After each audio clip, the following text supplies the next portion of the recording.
Despair choked him within the four walls of his own home, trapped like a rat. He had been ruthlessly expelled from the party of the world's most powerful heroes, and the reason? He belonged to the despised thief class. Akoma couldn't believe this nightmare. While his former friends basked in glory, he was left behind as the only failure. Suddenly, a crimson alert flashed before his eyes. A colossal monster emerged from the void, obliterating everything in its path. He thought he stood a chance, but he was crushed in a single, devastating strike. Yet, with his dying breath, he triggered his class ability to steal one final legendary item. It was the Divine Pocket Watch, an artifact granting the power to rewind time by 10 years and awaken a hidden, legendary class. Without hesitation, he accepted his fate.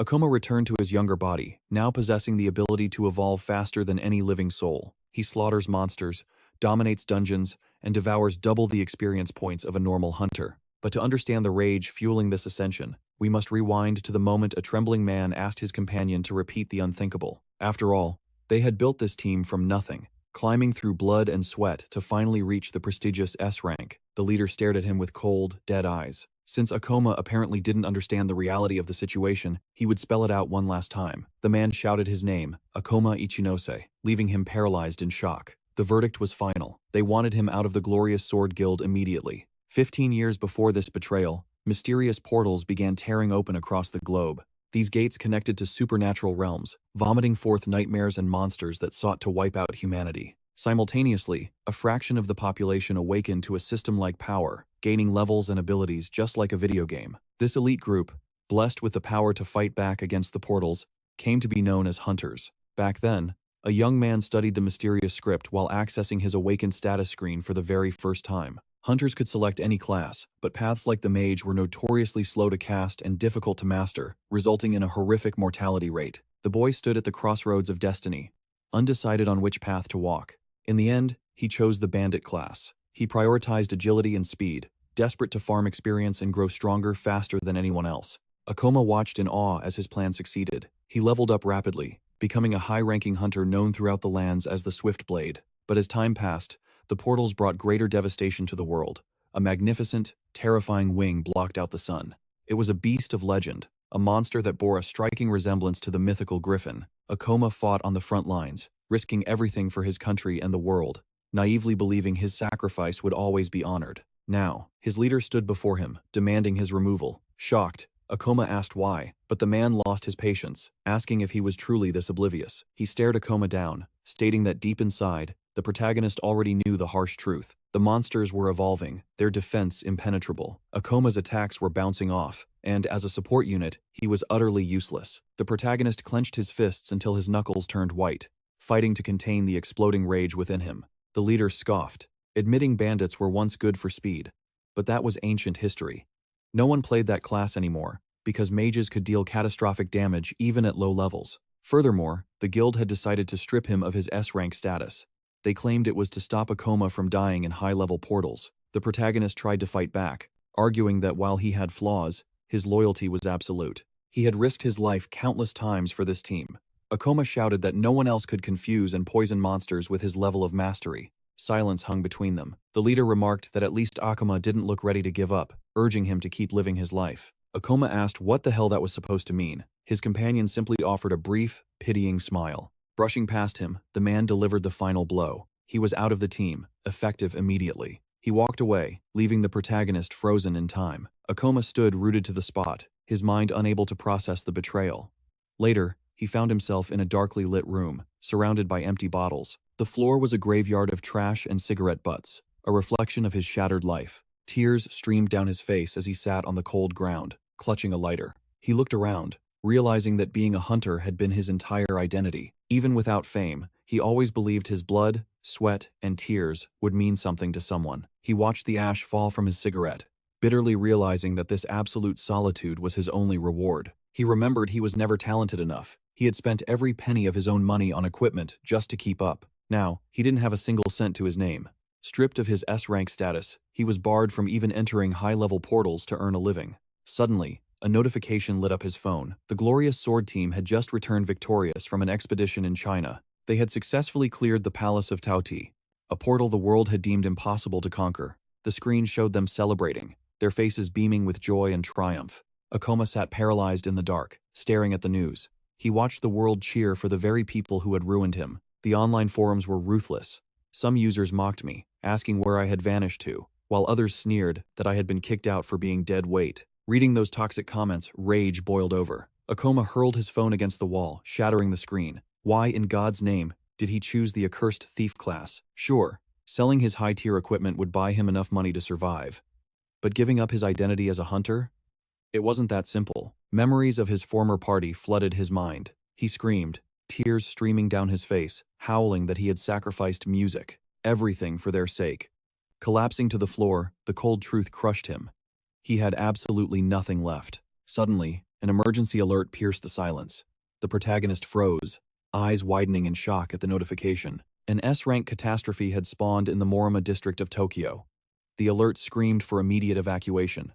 Fear gripped his heart like a vice. The glorious Sword Guild was overseas, and no other hunter in the vicinity had the power to stop a beast of that caliber. And he was no different. Alone and outcast, what could a single thief do against a calamity? Yet, his gaze drifted to his equipment rack. Fear lingered, but a spark of defiance ignited. Perhaps there was one last play. Above the city, a titan descended. A colossal dragon, clad in scales like impenetrable armor, tore through the sky. The protagonist charged into the fray, grateful he hadn't sold his weapons yet. This was Kronos, the space-time dragon, a nightmare far deadlier than he imagined. Akoma steeled his resolve. At the very least, dying here would be a glorious conclusion to his wretched hunter career. Terror gnawed at him, but he pushed it down. "Let's do this," he roared. The final battle begins now. The dragon unleashed a cataclysmic roar. The shockwave shattered the earth, sending massive debris floating into the air. Sprinting into the chaos, he remembered his duty. He just needed to buy time for the civilians to escape until the S-rank reinforcements arrived. He launched himself into the air to strike. Kronos mocked his effort, charging forward to crush the insect before it. Impossible speed. The protagonist watched in horror as his trusty dagger snapped in half upon impact. Instinct took over. He twisted his body, barely evading the strike. Behind him, a massive explosion decimated the city block. He stared at the destruction, trembling. The dragon roared again, its ancient eyes locking onto the powerless human. Akoma knew distance was life. Getting closer meant instant death. He equipped his dual-bladed scythe, the Hydra. He struck true, but despair followed. The legendary weapon didn't deal a single point of damage. Panic set in. The beast was immune to poison effects. Before he could react, Kronos swiped with its razor-sharp claws. Relying on pure agility, Akoma barely escaped the slash. But the reality was bitter. Victory was impossible. Any other class would be dead by now. Only a thief's speed kept him breathing. But now, his back was against the wall. One chance left. He gripped a blade attached to a wire, spinning it with desperate momentum. He hurled it at the beast. The Klepto Claw, a skill designed to plunder items from the target. He prayed for a miracle, anything to turn the tide. His eyes gleamed as the dragon's massive talons descended to crush him. The impact was devastating. His armor shattered, his body broken. Yet, the protagonist let out a dry laugh. So, this is how it ends. Lying amidst the music. Ruins, soaked in his own blood, he questioned his fate. Pain blurred his vision until the world became a gray haze. A life spent saving others, concluding in solitary death. If only he could start over. Suddenly, he felt a cold weight in his palm. What was this? The Klepto Claw had succeeded. He held an epic-grade item, the Divine Pocket Watch. Its effect? A one-time regression of 10 years. He stared, dumbfounded. Could he really return? Through the agony, doubt crept in. Was this item real? Would it actually work? The shadow of Kronos loomed over him once more. Akoma lay, paralyzed as the killing blow approached. There was no time for hesitation. Summoning every ounce of remaining life force, he crushed the watch in his grip and screamed his desire to return to the past. The dragon's talon tore through his chest. Darkness swallowed him as his consciousness faded away. Suddenly, a cacophony of noise assaulted his ears. What was happening? His eyes snapped open. He was on the floor next to his bed. In his trembling hand, an alarm clock read, Friday, 2038, o'clock in the morning. Confusion washed over Akoma. Was this some kind of twisted dream? He scrambled to tear open the curtains. The former S-rank hunter stood frozen, breathless at the sight before him. He checked his phone. The date. It was exactly 10 years ago. The memory of the divine watch crashed into his mind. Trembling, he summoned his status window. There it was, class, undefined. The realization hit him like a lightning bolt. He had truly returned. A faint, knowing smirk played on his lips. He finally had the one thing he needed most. A second chance to rewrite destiny. With the timeline now in his hands, he made a silent vow. He wouldn't just survive. He would become the undisputed apex predator of this era. On the news, a grim reporter detailed the escalating crisis. The death toll was rising, and public outcry demanded strict bans on civilian entry into the portals. Akoma watched the broadcast with indifferent eyes, casually brushing his teeth while the world panicked on screen. An expert argued that monsters were evolving every year. Sending powerless civilians into the dungeons was nothing short of a suicide mission. Akoma checked the date. The watch confirmed it. He had truly traveled 10 years into the past. He knew the debates on TV were pointless. Soon, the arguments would silence themselves. Reality would hit hard. In the end, humanity realized that learning to kill or be killed was the only way to survive. But he had the ultimate cheat code: future knowledge. While the world fumbled in the dark, only he knew where the hidden pieces, massive experience points, and legendary items were buried. First, he needed a foundation. To select his class, he had to grind his way to level 10 immediately. The problem was access. Low-level portals were scarce, and for a hunter without a class, they were nearly impossible to enter legally. The guild had locked everything down. Strict regulations choked off all the easy grinding spots. But he found a way. Deep inside an F-rank goblin den, Akoma calculated his progress. Killing the last monster would push him to level 6. Suddenly, the clang of steel rang out nearby. A rugged older man stepped over a goblin corpse. Chuckling, he asked if the rookie was still breathing, acting like a savior who had arrived just in the nick of time. Internally, Akoma rolled his eyes. Who was this clown? The man lectured him, claiming a kid couldn't clear the dungeon alone because goblins were dangerous in packs. Flashing a confident grin, the stranger introduced himself. This was Kenji, a level 16 hunter. He brandished a high-quality blade, priding himself on being the guardian angel for hopeless rookies. He claimed he was known as the tutorial guy. In Akoma's mind, however, this was just a bored, middle-aged man with too much free time. Kenji explained his hustle. Since hunters had no retirement plan, babysitting newbies was his way of stacking cash for the future. Akoma feigned despair, acting the part of the overwhelmed child wondering how he ended up in this hellhole. Suddenly, the acting stopped. Akoma shouted in triumph. The system interface flashed gold, level 10 achieved, 2 new skill points acquired. The eccentric veteran slapped him on the back, nearly knocking the wind out of him, congratulating the boy on hitting the first milestone. As Akoma offered a polite thank you, Kenji grinned, suggesting that with enough luck, the kid might even make a name for himself one day. The boy held back a laugh. Famous? He was aiming for S-rank supremacy. Anything less was failure. Kenji continued his lecture, explaining that class selection was next. He puffed out his chest, offering his guidance for the important decision ahead. Akoma went silent, his mind racing. Every class offered a unique skill tree, unlocked by spending those precious points. One mistake could ruin a build forever. The old man pointed to his own blade, strongly suggesting the swordsman class. It was reliable, straightforward, and matched Kenji's own style. Looking at Akoma's build, he added that the bandit class offered good agility. But Kenji frowned, noticing the boy was hesitating, leaving the selection screen hovering. "Hey kid," Kenji asked, puzzled, "do you not know how to spend your points?" He assumed the boy was clueless. He began preaching the meta invest in light steps and fortitude. These passive skills boosted physical stats and defense. In this era, those were the golden rules for beginners. Without defense, a rookie hunter was just monster food. But Akoma wasn't here to be a meat shield. He was here to become a god.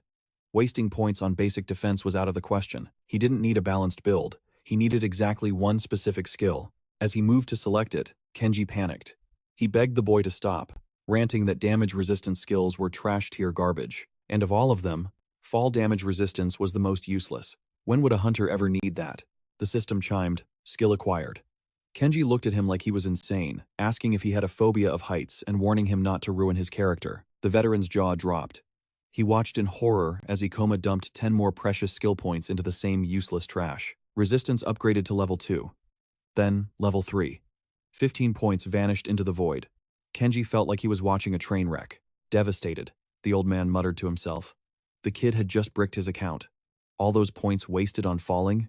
It was madness. He shook his head grimly. The boy had 2 choices left now: force a weak swordsman build or retire as a civilian before he got killed. But Akoma simply smiled. There was a third path. Kenji's eyes nearly popped out of his skull as the boy selected his destiny, Gravity Master. It was a hidden class, a legendary path that only unlocked if a player poured every single point from level 1 to 10 into fall damage resistance. For years, the class remained a myth. The activation requirement was so stupidly specific that no sane person had ever triggered it. Even when discovered later, few dared to take it. Manipulating gravity was notoriously difficult, requiring insane calculation and control. But Akoma wasn't a rookie. He was a former S-rank hunter. He knew the truth. In the right hands, this was the most broken class in existence. Kenji screamed in panic, ordering him to stop. He realized too late the boy wasn't becoming a warrior, he was turning into a mage. Kenji begged him to reconsider, urging him to choose the path of the sword instead. But Akoma stood firm, assuring the old man that this was his true destiny. A sudden chime echoed in his mind. The system announced his new designation. He had acquired the hidden class, Gravity Master, granting him dominion over the forces of the earth. Triumph surged through him. He clenched his fists and roared to the heavens. At long last, he was officially a mage. This was his fresh start. He would ascend to the rank of a powerful S-class hunter. Never again would he suffer the bitterness of humiliation. Kenji, however, watched the rookie with trembling anxiety. He called out, his voice grim. "Kid, you don't get it. The mage class isn't the glorious fantasy you think it is." The old man's expression darkened as he explained the harsh reality. Mages are glass cannons. They are frail, and their mortality rate is higher than any other class. Desperation filled his voice. "You need to rethink this whole hunter thing before it's too late." Akoma listened calmly, unfazed by the warning. He had anticipated this prejudice. The world always believed physical strength outweighed magical potential. Suddenly, Kenji's face twisted in pure horror. A scream tore from his throat. What the hell is that? Space warped, and a nightmare emerged. A red-hooded goblin. Level 17. Kenji froze, paralyzed by the sight. "Impossible," he stammered. "A high-level monster? Spawning here? It can't be." The beast didn't wait for them to process the danger. With a feral snarl, it locked onto a female hunter and charged. Kenji drew his blade and rushed to save her. But doubt clawed at his heart. He knew his own limits. He lacked the skill to slay monsters of this caliber. Despair washed over the group. The other hunters were merely level 10 or lower. There was no one strong enough to stop the impending slaughter. Sweat poured down Kenji's face, but then he remembered Akoma watching. Gripping his sword until his knuckles turned white, he stepped forward. "Stay back. I will handle this filth." Even Akoma raised an eyebrow at the sudden appearance of a red hood. He analyzed the situation swiftly. At Kenji's level, he should be able to take it down, but reality was cruel. The old man was completely overwhelmed, forced entirely on the defensive against the goblin's relentless barrage. Akoma's eyes narrowed. He realized the grim truth. Kenji had zero experience fighting opponents stronger than himself. Panic broke through Kenji's facade. "Someone help!" he shrieked. "Is there a level 15 hunter here? Anyone? But aren't you level 16? Someone cried out from the crowd. Kenji gritted his teeth in shame. "I can't. It's higher level than me. I can't win." Akoma hesitated. Logic told him to stay put. That monster was a league above his current stats. He couldn't even track its movements. One hit would mean instant death. Worse, he hadn't even tested the limits of his new abilities yet. As a gravity master, his base stats were pitiful. But then, the memory of Kenji's concern flashed in his mind. A spark ignited in his chest. He realized he couldn't just stand by and watch a good man die. Akoma gripped his weapon. "I've always loved a challenge," he whispered. It was time to see if he could shatter the weaknesses of his class. Kenji's eyes widened in terror as he saw the boy approach. "Don't be an idiot. Your level is too low. You're a mage. You have no defense against melee attacks.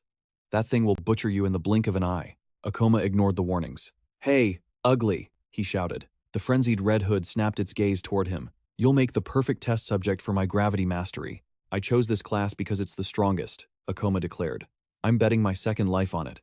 I won't run from trash like you." He stepped into the kill zone. "If I retreat now, choosing this path was meaningless." "Run, kid!" Kenji screamed. But it was too late.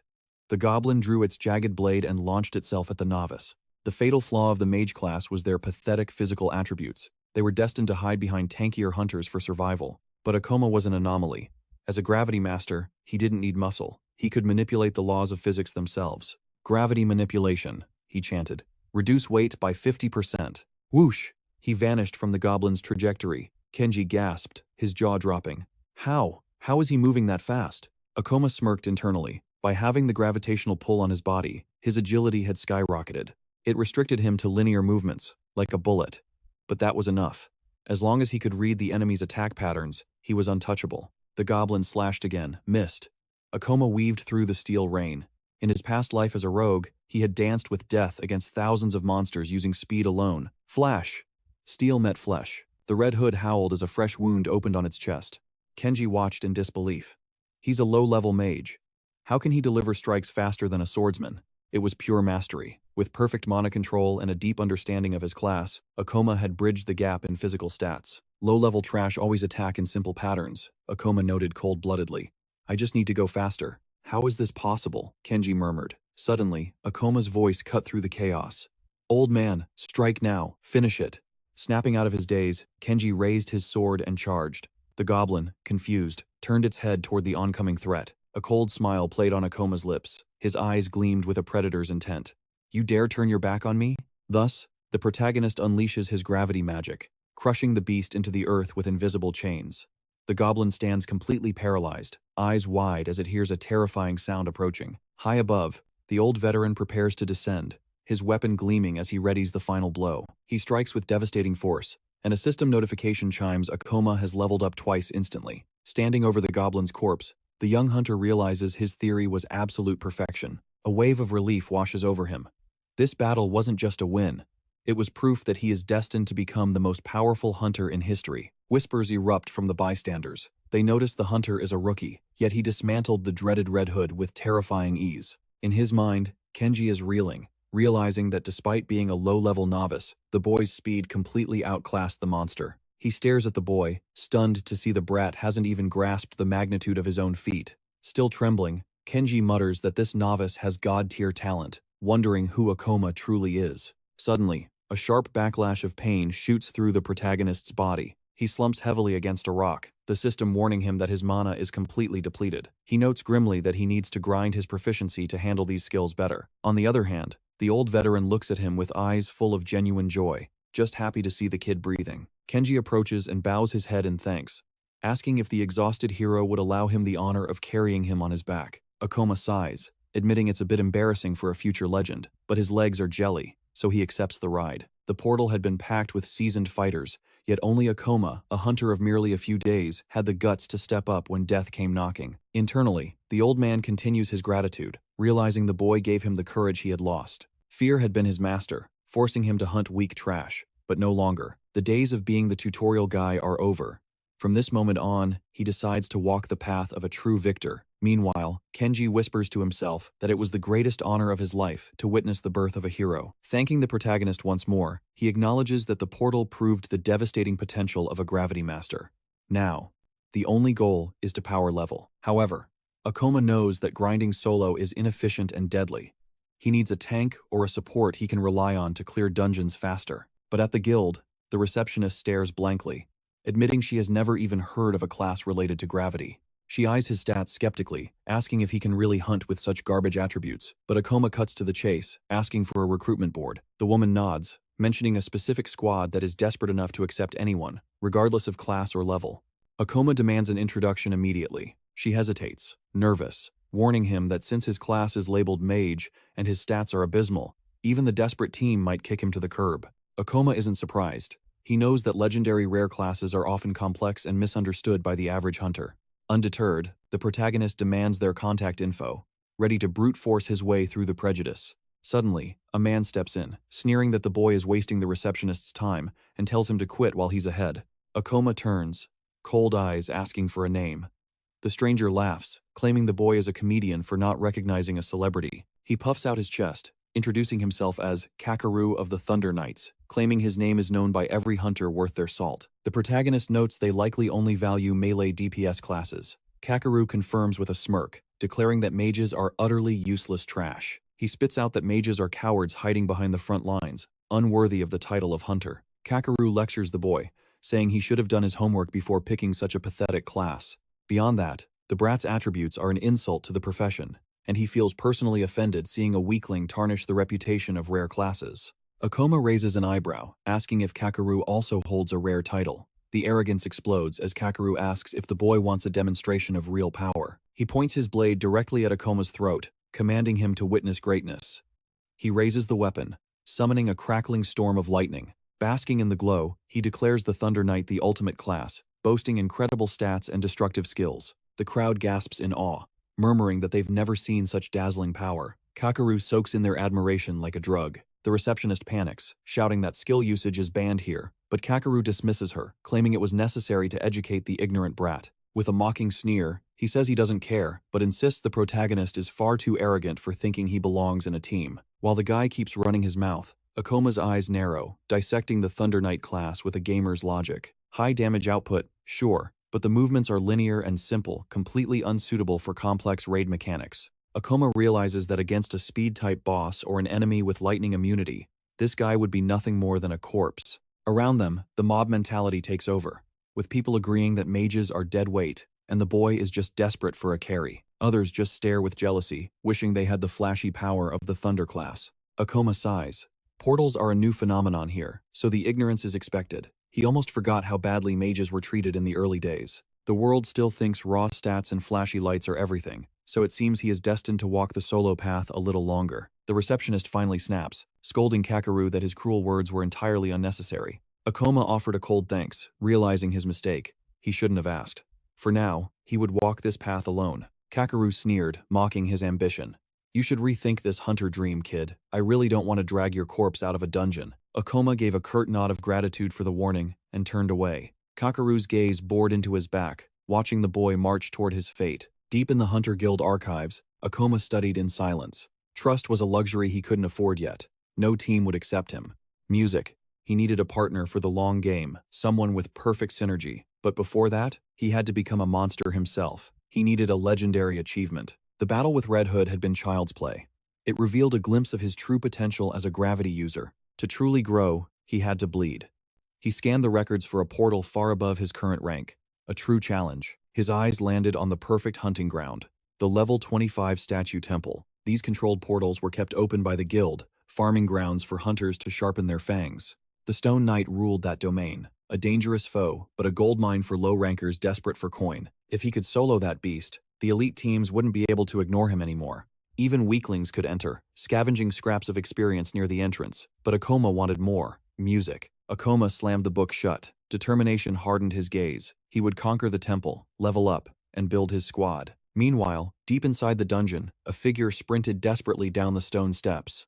"This is insane," he gasped, clutching his wounds. Panic seized him. He stumbled, crashing to the floor. As he looked up, terror froze his blood. Boom! A massive impact shook the room.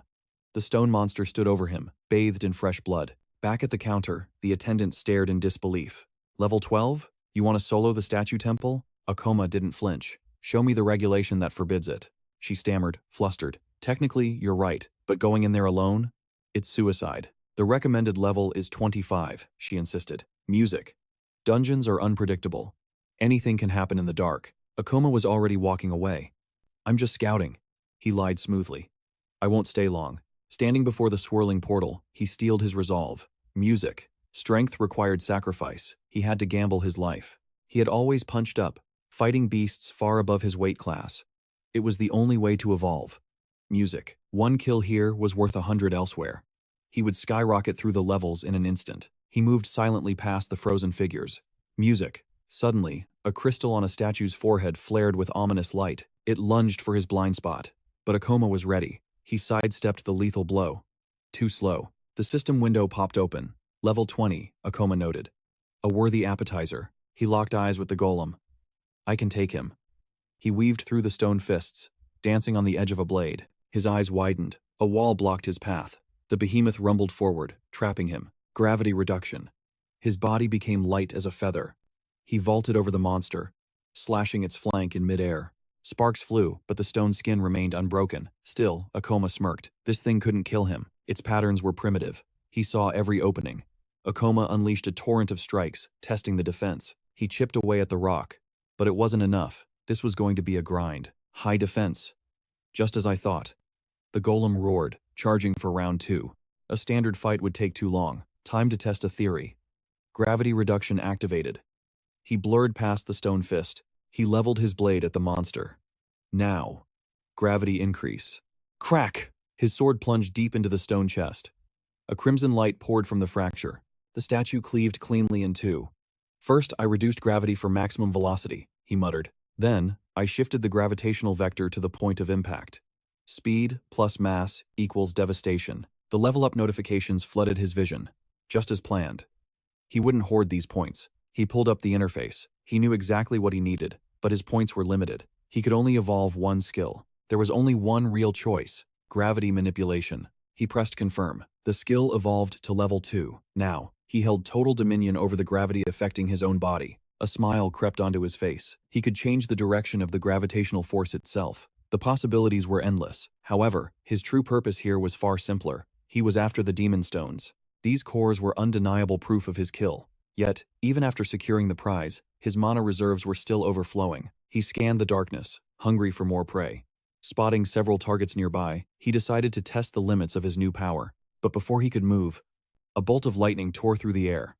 It obliterated a statue in a single, blinding flash. The Thunder Knights had arrived to claim the hunting ground. One of Kakeru's lackeys watched the destruction, clearly impressed by his leader's strength. One strike. That was all it took.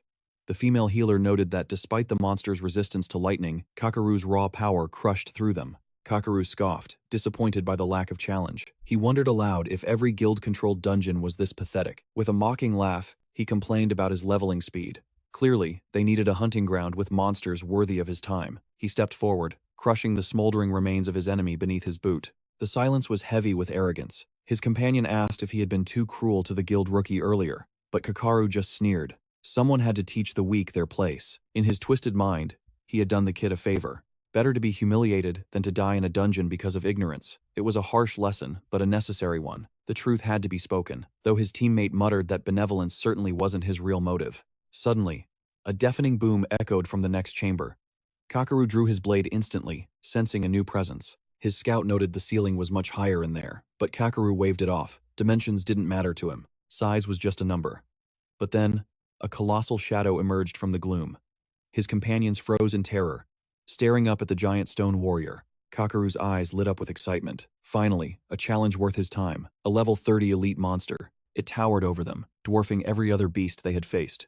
His teammate trembled, insisting they retreat. Fighting a level 30 monstrosity was suicide for their current party. Kakeru ignored the warning, a bored expression on his face. He had been craving this. Killing weaklings had become agonizingly dull. As a Thunder Knight, he was superior to ordinary hunters. He stepped forward to challenge the Titan. The stone warrior raised its massive weapon in response. Pressure alone cracked the ground beneath them. His team hesitated, but Kakeru grinned. With 3 of them, this would be a slaughter. He gripped his hilt tight. High level or not, it was just a pile of rocks. A moving statue with no brain. Big meant slow, and slow meant dead. The monster swung. Kakeru barely dodged, the wind of the attack nearly knocking him off balance. Cold sweat pricked his skin. It was faster than he predicted. But he lunged forward anyway, aiming to shatter its defenses and expose a weak point. Lightning crackled as his blade slammed into the stone hide. His confidence faltered. The blade barely scratched it. This was going to be harder than he thought. The stone knight didn't pause. It raised its colossus blade and swung down with world-ending force. Kakeru flared his aura. He convinced himself he could tank the hit and counter. But the statue moved with impossible speed. He couldn't react in time. Steel met flesh, slicing deep across his chest. He hit the dirt, gasping for air. How? How could a dungeon mob possess such overwhelming power? Terror finally set in. His gear was top tier, yet against this beast, he was naked. This monster was in a league of its own. His companion screamed a warning, sensing the catastrophic mana spike. Don't underestimate it. Too late. The statue turned its gaze to the girl, Karen.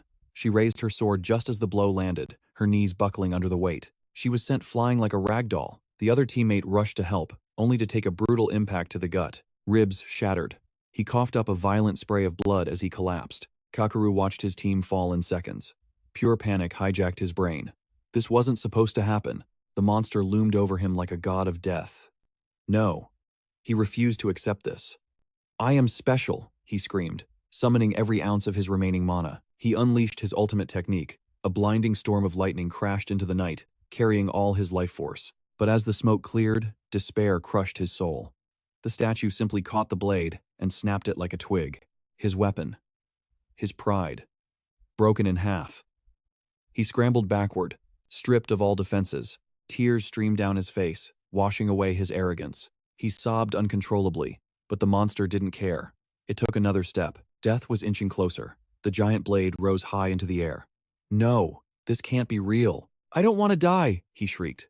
But the only answer was the silence of his broken sword lying in the dust. The stone knight towers over him, staring down with cold indifference, as if looking at a mere insect. Paralyzed by terror, the man's dignity crumbles as he begins to beg for his life. He prostrates himself before the monster, desperate pleas spilling from his lips. A primal scream tears from his throat, a final, pathetic cry for salvation.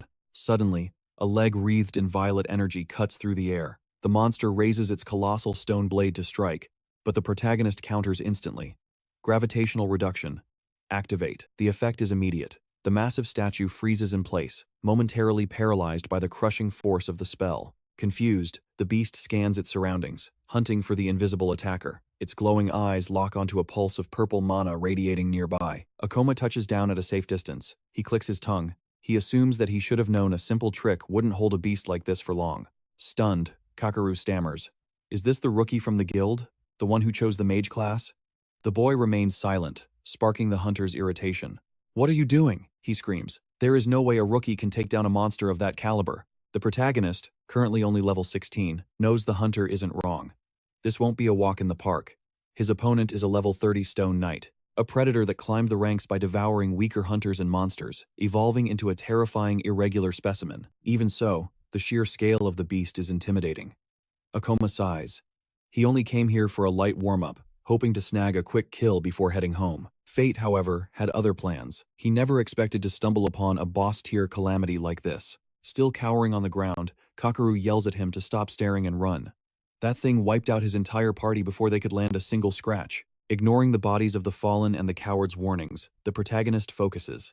He triggers gravitational reduction once more. The monster mirrors his intensity, winding up for a devastating strike capable of shattering the earth. But Akoma is faster. He weaves through the air, dodging by a hair's breadth. The statue reacts instantly, shifting its stance for a follow-up blow. The moment Akoma's boots touch the ground, he launches himself back into the air. This agility grants him the high ground. Evading the clumsy strike, he crashes his sword down onto the knight's stone helm. From the sidelines, Kakaru watches in disbelief. How is this possible? How can a low-level rookie mage move with such lethality? He is fighting a catastrophe on equal footing. Akoma analyzes the battle. Despite its high level, the golem is sluggish. He can outpace it. But speed alone won't win this war. The harsh reality sets in. He lacks a skill powerful enough to deliver a killing blow. The Stone Knight is a fortress on legs. Akoma's current attacks are like throwing pebbles at a mountain due to its high defense. The level gap is massive, and his mana reserves are draining fast. If he continues spamming gravity manipulation, he will be defenseless in minutes. There is no time to think. The statue roars, preparing to swing its blade in another deadly arc. Akoma dives away, admitting this plan is reckless. But he has to gamble everything on one move. The massive blade cleaves the air where he just stood. Kakaru watches, heart pounding. He knew the odds were impossible, yet a spark of hope remained. Unfortunately, Akoma's strikes are still bouncing off the armor. The gravity reduction is a mana glutton, but without it, facing a monster of this tier is suicide. This battle of attrition ends now. Akoma decides to bet it all on one final, decisive strike. Another massive slash tears through the battlefield. The boy dodges again, activating his double jump to soar higher. Akoma spins in midair, generating momentum. Suddenly, he manipulates his own gravity, using the force to pin the enemy's blade to the earth. The monster counters with a stone fist. Akoma leaps again, dancing around the blow to land squarely on his opponent's head. Kakaru's jaw drops. How is he moving like that? Is that truly the power of a mage class? Perched on the monster's skull, Akoma calculates. He wanted to save his level 2 manipulation for later, but desperation calls for desperate measures. He casts the spell. Reverse gravity. Instantly, the world flips. The boy stands upside down, feet planted firmly on the dungeon ceiling. The enemy looks around in confusion, unable to find him. Even Akoma is surprised. Applying the ability to himself? Now that is an interesting development. From this dizzying height, he can finally deal lethal damage. Eyes locked on the target, he activates the next phase. Gravity increase. He grips his sword, stealing his resolve. By increasing his own weight, he becomes a living projectile. Combining the increased mass with the acceleration of freefall will create a devastating impact. He shouts, "It's too late. You can't stop me now." Like a star falling from the heavens, he pierces through the beast. Ultimate technique. Meteor fall. The giant monster is cleaved cleanly in two. As its body disintegrates into dust, a notification chimes. 524 experience points gained. A massive leap. He jumps from level 16 straight to level 23, earning 14 new skill points. The gamble paid off. He successfully hunted a monster nearly double his level, explaining the massive influx of power. Akoma lands, gasping for breath in the wake of victory. He drops to one knee as a new alert appears. Fall damage resistance has reached level 3. He grins through the pain. The impact was brutal, but unlocking that resistance early, That makes every bruise worth it. On the other hand, Kakaru stood frozen, his jaw practically on the floor. He had to admit, what he just witnessed was nothing short of a miracle. His own lightning magic had bounced harmlessly off that monster's hide due to its elemental resistance. Yet somehow, a simple mage had utterly annihilated the beast. Shame burned his cheeks. He couldn't understand why the protagonist would save him, especially after the way Kakaru had humiliated him back at the guild. A jolt of terror suddenly gripped him. Was this mercy, or had Ikoma only come back to exact a brutal revenge? The tension spiked as the boy stepped closer. But instead of an attack, a calm voice reached his ears. Ikoma simply asked if he could stand, and if he was injured. Kakaru blinked, completely blindsided by the lack of malice. A nervous chuckle escaped his lips as he realized how wrong his assumptions were. Grasping the extended hand, he pulled himself up. For the first time, he offered a genuine thank you to his savior. Later at the Hunters Guild, the atmosphere shifted. The receptionist's eyes went wide with disbelief. A level 30 stone knight? Here? Her voice trembled as she asked if he had really slain such a beast. Ikoma offered a curt nod, offering no elaborate tales of heroism. That's impossible, she stammered. He was a rookie, a solo player. The math simply didn't add up. Without a word, he dropped the monster's core onto the counter with a heavy thud. Is this proof enough? The receptionist examined the massive gem. A core this dense could only come from a high-level monster. She agreed to register the kill, though her hands still shook. She asked if he wanted to cash it in. Music. It was a small fortune, roughly 200,000 yen just waiting to be claimed.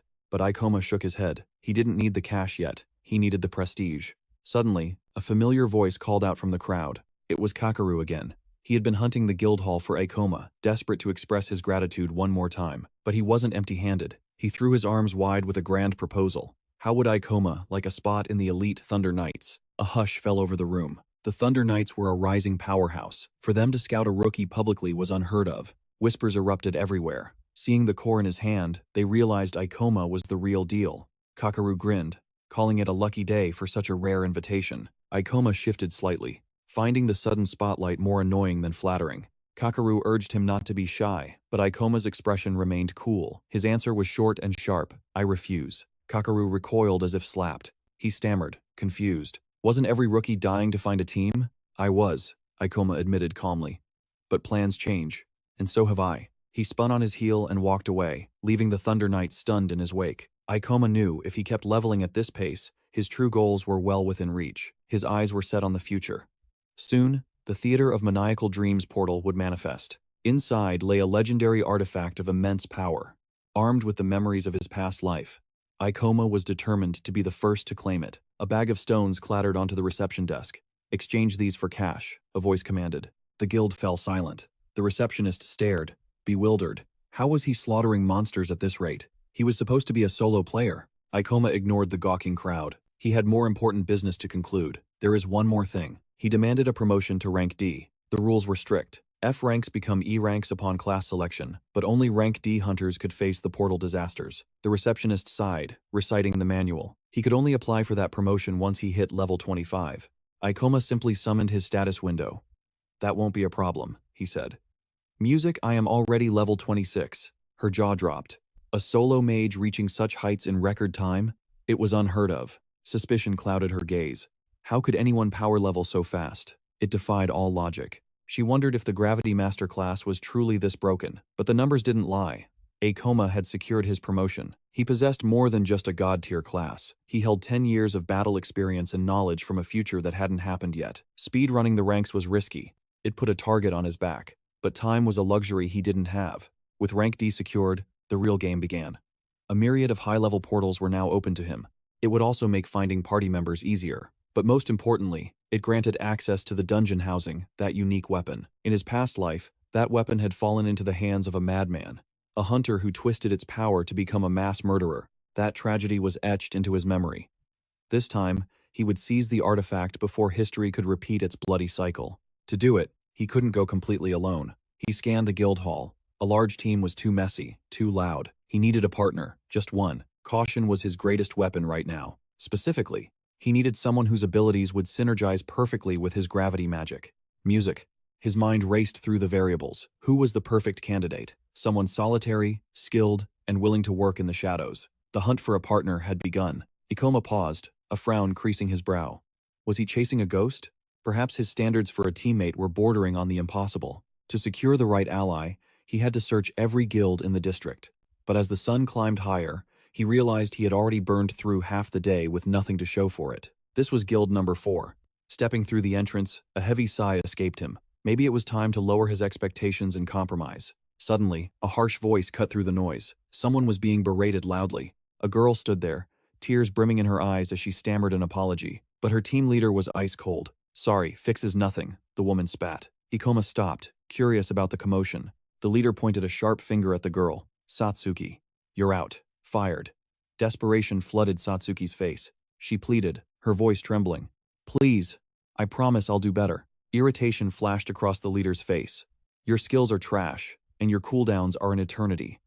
Those techniques are nothing but dead weight." "Honestly," the woman sneered, "you should be paying times for dragging you along this long." Satsuki froze, the cruel words stealing her voice completely. Meanwhile, in the background, intense music swelled as Akoma watched the drama unfold with calculating eyes. A bitter memory surfaced the day he was kicked out of his own party, but he shook his head. He couldn't save her out of pity. Pity was a luxury he couldn't afford. His survival hung by a thread. The ex-leader continued her verbal assault, mocking Satsuki's very nature. "Choosing such a miserable class. It's pathetic. Just like you." "Moreover," the woman scoffed, "I knew exactly what I was getting into. The moment I heard you were a witch." That single word times witch times struck Akoma like a lightning bolt. While the crowd urged her to quit, his mind raced. Sorcery and gravity magic? They were the perfect complement. Against the boss in the portal theater, that combination could deal devastating damage. The hesitation vanished. He needed to recruit her. Now, sensing eyes on her, the toxic leader snapped her head toward him. "Hey, what are you staring at?" Akoma stepped forward calmly. "I'm a D-rank hunter, looking for a squad." The woman's attitude flipped instantly. Eyes lighting up at his rank, she smiled. "D-rank, you say?" Her voice dripped with sudden sweetness as she leaned in, trying to charm him. "Well, lucky for you, a spot just opened up in my group." Music intensified. "Interested?" Akoma didn't even blink at her offer. His gaze shot past her, locking onto the crying girl. "Hey, Satsuki, how would you like to join my party instead?" Satsuki blinked, processing the words through her tears. Beside her, the ex-leader stood with her mouth open, utterly baffled. Internally, Akoma grinned. He couldn't let this chance slip. A witch class. She wasn't just a recruit. She was the missing piece he had been hunting for. The other woman scoffed, stepping between them.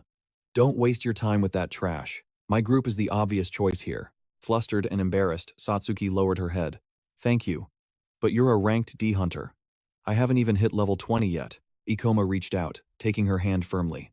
"Levels don't matter right now," he assured her with unwavering confidence. "You'll level up fast. I need your time's help." "But my class is useless," she whispered, pulling back slightly. "I'll just drag you down."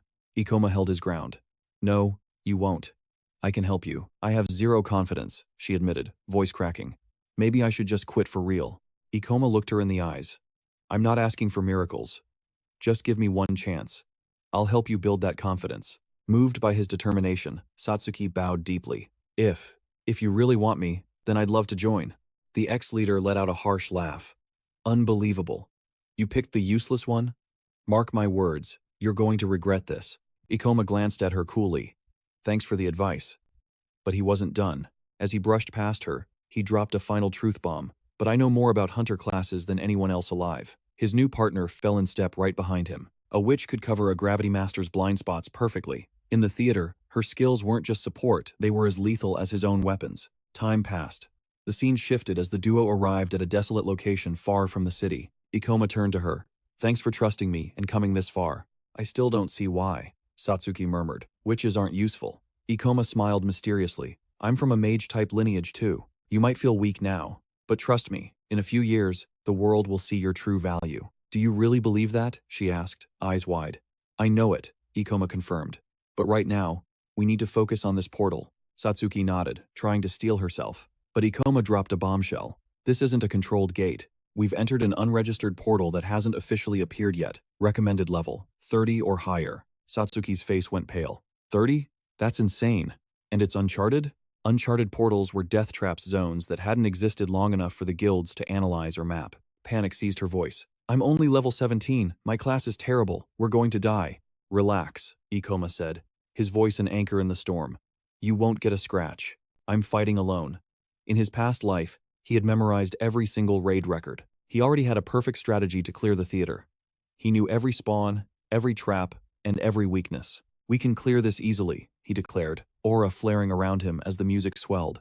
"Just trust me." A pang of guilt hit him for dragging a novice into hell, but he pushed it down. To survive the future, he had to protect this human weapon no matter the cost. Satsuki confronts him, suspicion narrowing her eyes. "How can you possibly know about a portal that doesn't exist yet?" Akoma remains calm, offering a cryptic smile. "Let's just say, a rare item showed me the future." She shakes her head, refusing to buy it. "An item that predicts dungeon outbreaks? Impossible. That kind of power shouldn't exist." Suddenly, the silence shatters. Asterisk buzz. Buzz. Asterisk. Every phone in the vicinity lights up simultaneously with a jarring emergency tone. Panic rising in her chest, Satsuki grabs her device. Akoma checks his screen with knowing eyes. The notification is red and flashing. The streets erupt into chaos. A dungeon break has been confirmed. Location: the Sikyo district. The prophecy was real. "Is this it?" Satsuki asks, her voice trembling. "The portal you saw?" Akoma nods but checks his watch. "We begin tomorrow." He warns her, this isn't a standard raid. Even elite guilds would fail to clear it in a week, but the risk carries a legendary price. Whoever slays the boss claims a reward that defies logic. Music. Time skips. The duo arrives at the chaotic scene. As they scan for the entry point, Satsuki hesitates. "Akoma, are you absolutely sure about this?" They aren't the only ones there. The Portal Eradication Ministry has already established a perimeter. Suddenly, a frantic official intercepts them. "You! Are you hunters?" Desperate, she begs for intel. "Please, if you find anything maps, monster weaknesses, report back immediately." Her expression darkens. "But prioritize your lives. Uncharted portals are graveyards. We've lost too many people already." Akoma nods, his expression unreadable. "The ministry can count on us. They are going in." As they walk away, Satsuki whispers, "Why keep the boss kill a secret from her?" Akoma doesn't look back. "Because if you knew how dangerous it really is, you would have stopped me." They step through the gate. The air inside is heavy, suffocating. Akoma warns, "This place follows different rules." He glances at her trembling hands. "Still scared?" "Yes," she stammers. He sighs. "I'm sorry for dragging you into this hell." But his gaze sharpens. "Listen to me. I handle the front line. I fight every monster alone. If I can't handle it, we retreat instantly. No heroics." The words trigger a memory. Satsuki clenches her fists, terrified of being left behind again like before. "I'll do my best," she cries out. "Use me as bait," she offers, desperate to be useful. "I don't care if I get hurt." Akoma shakes his head firmly. "That won't be necessary. Just cast your spells." "But I barely know any combat magic," she admits, ashamed. Akoma asks, "Can you use mana drain?"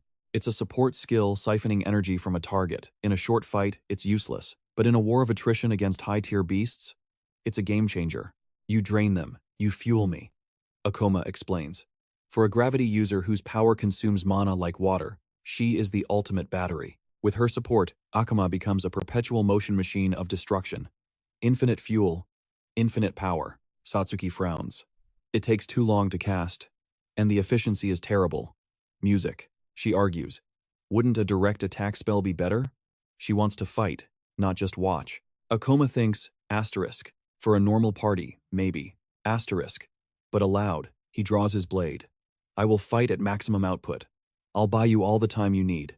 Just keep the mana flowing." Battle start. A massive clown bear charges, claws tearing up the earth. Akoma weaves through the attacks, shouting, "Now, use the skill." Satsuki suppresses her fear. She chants, summoning a swirling shadow ball. The dark magic connects. The bear screams as its life force is ripped away. The beast falters. Its guard is down. Akoma's eyes flash. This is the moment. He coils his legs, preparing to launch. In a blink, he is airborne, soaring above the adversary. He maximizes his gravity field, descending like a meteor. Asterisk crush. Asterisk. He drives his weapon into the bear's skull. Silence. The monster dissolves. Akoma sheathes his sword with a satisfying click. Too easy. System alert. 212. Experience points gained. Satsuki gasps, checking her status window. I went up 3 levels in one fight, but her joy fades. "I feel terrible. You did all the work." Akoma turns to her. "Serious. I need you, Satsuki. We're going deeper into the abyss." "We are a team," he states firmly. Music. The word hangs in the air. Satsuki blinks. A. Team? Tears prick her eyes. It feels so different. With her old party, Awa, she was baggage. Here, she has a purpose. It finally feels real. A genuine smile breaks through. Okay, I'll be more useful next time. Akoma chuckles, walking ahead. Just don't overdo it. But internally, Akoma is tense. He must secure the rare item from the boss. The timeline depends on it. In his past life, a man named Karu obtained that artifact. He used its power to become the most notorious criminal in Portal history. A monster in human skin. If Akoma fails here, that nightmare future returns. He clenches his fist. Music. He won't let Karu get his hands on it. Asterisk. Meanwhile, deep in the dungeon. Asterisk. 2 days have passed. The sound of steel on bone echoes. A massive hammer swings, but a shadow dodges effortlessly. High-pitched laughter rings out. It's him, Karu. He activates a skill, Life Gear. Asterisk. Slash. Asterisk. A fatal blow lands with terrifying precision. Blood soaks his primitive armor. As his victim, another human hunter collapses. Karu spits. You should have known better than to pick a fight with me. A golden light surrounds him. Level up. The madman grins, eyes manic. These losers give surprisingly good XP. Music. Humans are so much softer than monsters. Easier to kill, easier to farm. He is already level 36. A player killer is born. Back with the protagonist, the grind continues. Gravity increase. Akoma manifests a sphere of dark energy. With a wave of his hand, he slams a jack-in-the-box monster violently into the ground. Asterisk. Boom. Asterisk. Dust settles. Satsuki pants, wiping sweat from her brow. I've been casting non-stop. She checks her stats. Level 22. They are evolving at a monstrous pace. Satsuki felt like an imposter. She confessed she felt like she had achieved greatness while doing nothing, convinced that Akoma probably could have cleared the entire dungeon alone without breaking a sweat. But the protagonist shook his head. He explained their smooth sailing was only because they hadn't faced a true nightmare yet. These low-tier beasts had patterns as simple as a child's drawing. He looked her in the eye, reaffirming a crucial truth. The witch class is a powerhouse waiting to be unleashed. Satsuki hesitated, muttering that right now, it certainly didn't feel like it. Shifting gears, Satsuki glanced nervously at the exit. She asked if it was time to retreat, noting that his mana reserves must be critical. After all, her own tank was nearly empty. Akoma corrected her. His exhaustion wasn't from spellcasting, but from the immense strain of using gravity manipulation to forcibly amplify his physical stats. Satsuki cited the guild's golden rule, retreat when mana hits 50%, but Akoma just flashed a dangerous smile. For him, the real experiment was just beginning. A clown goblin materialized before them. The protagonist didn't flinch. He glanced at Satsuki, asking if she was ready, before declaring that class was now in session. Akoma instantly immobilized the beast, locking it in place. He barked a command, use mana drain. Satsuki froze, unsure how to process the ruthless order. His logic was cold and efficient. By binding monsters and draining them dry, they could generate an infinite loop of magical energy. Once full, she could channel that stolen power directly into him. Satsuki nodded slowly, understanding the mechanics, but pleaded for one small mercy. Could he at least cover the creature's face? Akoma shrugged. Covering its eyes would require wasting a skill slot. Efficiency came first. Realizing there was no escape, Satsuki activated her mana drain. As the protagonist gave the green light, the girl could only offer a silent prayer for the poor, wretched monster. Moments later, the creature lay slumped on the cold ground, utterly defeated and drained of its very essence. Satsuki prepared for the transfer, but her face burned bright red. Akoma raised an eyebrow at her flushing cheeks, warning her not to make this tactical exchange into something weird. She began channeling the energy into her companion. The protagonist watched his interface closely. His mana climbed from 16 to 25. The girl sighed. It wasn't nearly as efficient as she had hoped. All that effort and time, just to recover a measly 9 points? Akoma's grin widened. That low yield was exactly why they needed to hunt down 6 more goblins to drain. Satsuki gasped, horrified by the grind ahead. But the boy insisted. This was the golden path to power. Time blurred until finally his blade sliced through the last monster. That makes 6, the protagonist declared, wiping his blade. He checked on her status. Satsuki beamed her mana was nearly topped off. Her level had skyrocketed from 20 to 22, while Akoma gained a single, hard-earned level. The thrill of growth washed over her, eyes shining. Satsuki suggested they keep this momentum going, exploring deeper and leveling faster. But Akoma pumped the brakes. Slow mana recovery could be fatal in a pinch. Still, he boasted that with this strategy, he could slaughter monsters all day without ever fearing defeat. Satsuki popped open her status window, her jaw dropping. She had gained more levels in a single day than most did in months. It shattered her worldview. The guild always preached caution, never fight above your level. But this was a completely different reality. The protagonist listened silently, a thoughtful shadow crossing his face. He stood up, dusting himself off.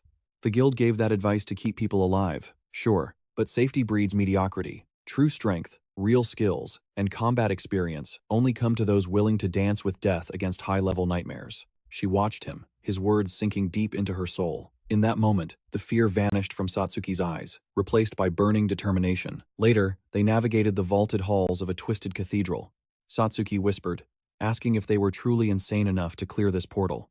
Suddenly, the atmosphere shifted. He halted. "We're here." Before them loomed a massive door. Akoma announced their target. The master of the theater of maniacal dreams lay just beyond. He reached for the handle with a confident smirk. 2 days. They reached the boss in just 2 days. The eradication ministry wouldn't know what hit them. Satsuki began to tremble, her voice shaking. Was he serious? Were they actually challenging the boss monster right now? The doors groaned open. Facing the colossus inside, Akoma said nothing. He simply observed, analyzing every twitch of the beast. But beneath his calm exterior, desire burned. Defeating this boss meant finally obtaining the legendary item he had craved throughout his entire past life. "Let's end this," he commanded. "Stick to the plan." Satsuki nodded, steeling herself. But behind them, a shadow moved. Karu watched silently from the darkness. In the center of the room, the massive clown began to twitch, its hands moving in a grotesque display as maniacal laughter echoed off the walls. The protagonist signaled his companion. In perfect sync, they burst into motion, sprinting parallel toward the towering monstrosity. He shouted the strategy. He would draw the aggro and kite the boss, while Satsuki held her position at a calculated distance, waiting for the strike. Boss monsters were tanky nightmares, massive health pools, and insane regeneration. A direct slugfest was a guaranteed suicide mission. They needed dirty tricks to win. Meanwhile, the boss conjured a searing sphere of light between its palms. With a roar, it hurled the projectile straight at its enemy. Akoma triggered gravity reduction. He gauged the distance 1 meter. Just enough. He sidestepped the blast with unnatural ease. On the flank, Satsuki made her move. She rushed in, casting mana drain from the beast's blind spot. But the monster was faster than it looked. It sensed the disturbance in the air. The moment it spotted her, the trap snapped shut. An overwhelming pressure descended, paralyzing Satsuki instantly. She was helpless. "Run, Satsuki! Save yourself!" Ikoma screamed, his voice cutting through the chaos. "The boss is winding up for a teleportation strike. Once that cast starts, there is no stopping it. Get to the center, now." Suddenly, a crimson light flared from the clown's eye like a warning beacon, but it was too late. A looming shadow draped over Satsuki, sending shivers down her spine. The monster was already there. Hovering inches from her neck, the beast unhinged its jaw. A massive fireball roared to life within its maw, blasting straight at the trembling girl. "I won't let you!" Ikoma roared, hurtling toward the blast. The monster merely cackled, its manic laughter echoing through the dungeon walls. In a flash of steel and magic, Ikoma nullified the inferno. Satsuki stared in awe. The speed of that parry was absolutely godlike. "Fall back! I need space," Ikoma shouted, using the momentum to vault acrobatically onto the clown's back. The boss's eye flashed with ominous light once more. In a blink, it vanished only to rematerialize directly in front of Ikoma's face. Asterisk. Damn it. Asterisk. Ikoma grit his teeth. Asterisk. 2 consecutive teleportations? Since when does it have that much agility? Asterisk. Asterisk. The giant fist descended. "Ikoma!" Satsuki shrieked in terror. But calmly, the gravity master whispered his counter. "Gravity reversal. Asterisk. Boom. Asterisk." A shockwave tore through the air. The monster continued its deranged laughter, oblivious to the shift in the laws of physics. The clown stared up in confusion. Ikoma was standing casually on the ceiling, but the beast's eye flared a third time. "Harder than I thought," Ikoma muttered, sweat beading on his brow. "But you're playing right into my hands." Satsuki flashed back to their planning session. "Why not just rush it?" she had asked. "Impossible," Ikoma had explained. "Its casting speed is instant. If we approach slowly, we're ash. However, if we try to snipe it from afar, it teleports instantly into killing range. We'd be dead before we fired a shot. But every monster has a weakness." Back in the battle, Satsuki unleashed her mana drain. The clown snapped its head toward her. The beast's eyes widened prey. I'm too close," Satsuki cried out, her courage faltering. "Ikoma can't reach me in time." Asterisk. Now, asterisk, Ikoma thought, his eyes sharp as a hawk's. The boss extended a claw, summoning its deadly magic to crush the girl. Satsuki squeezed her eyes shut, bracing for death. But nothing happened. The magic sizzled, and died. A smirk tugged at Ikoma's lips, dry as a bone. Those fireballs and teleports? They cost a fortune in mana. Without its arcane arts, the clown was nothing but an overgrown jester. Panic set in, and the monster turned to flee. Going somewhere? Ikoma launched himself into the sky. Meteor fall. He crashed down like a comet directly onto the boss's skull. "You're not going anywhere," Ikoma growled, pinning it down. "Without mana to fuel your movement skills, you're just a sitting duck." Satsuki seized the moment. She wove shadows into a dense sphere and hurled it. The dark orb struck true, eliciting a wretched shriek from the beast. "Let's end this," Ikoma declared. He dialed the gravity up to crush levels, his boot driving the monster into the concrete. The clown disintegrated into pixels. System. Portal boss defeated. 1043 EXP gained. Level up. You have reached level 30. "We did it!" Satsuki cheered, her face lighting up. "What now?" Ikoma checked the timer. "The dungeon collapses soon. We move. Now." "Wait," she stammered, chasing after him. "What happens if the gate closes on us?" "Relax," Ikoma said, his stride steady. "The gate stays stable for 12 hours.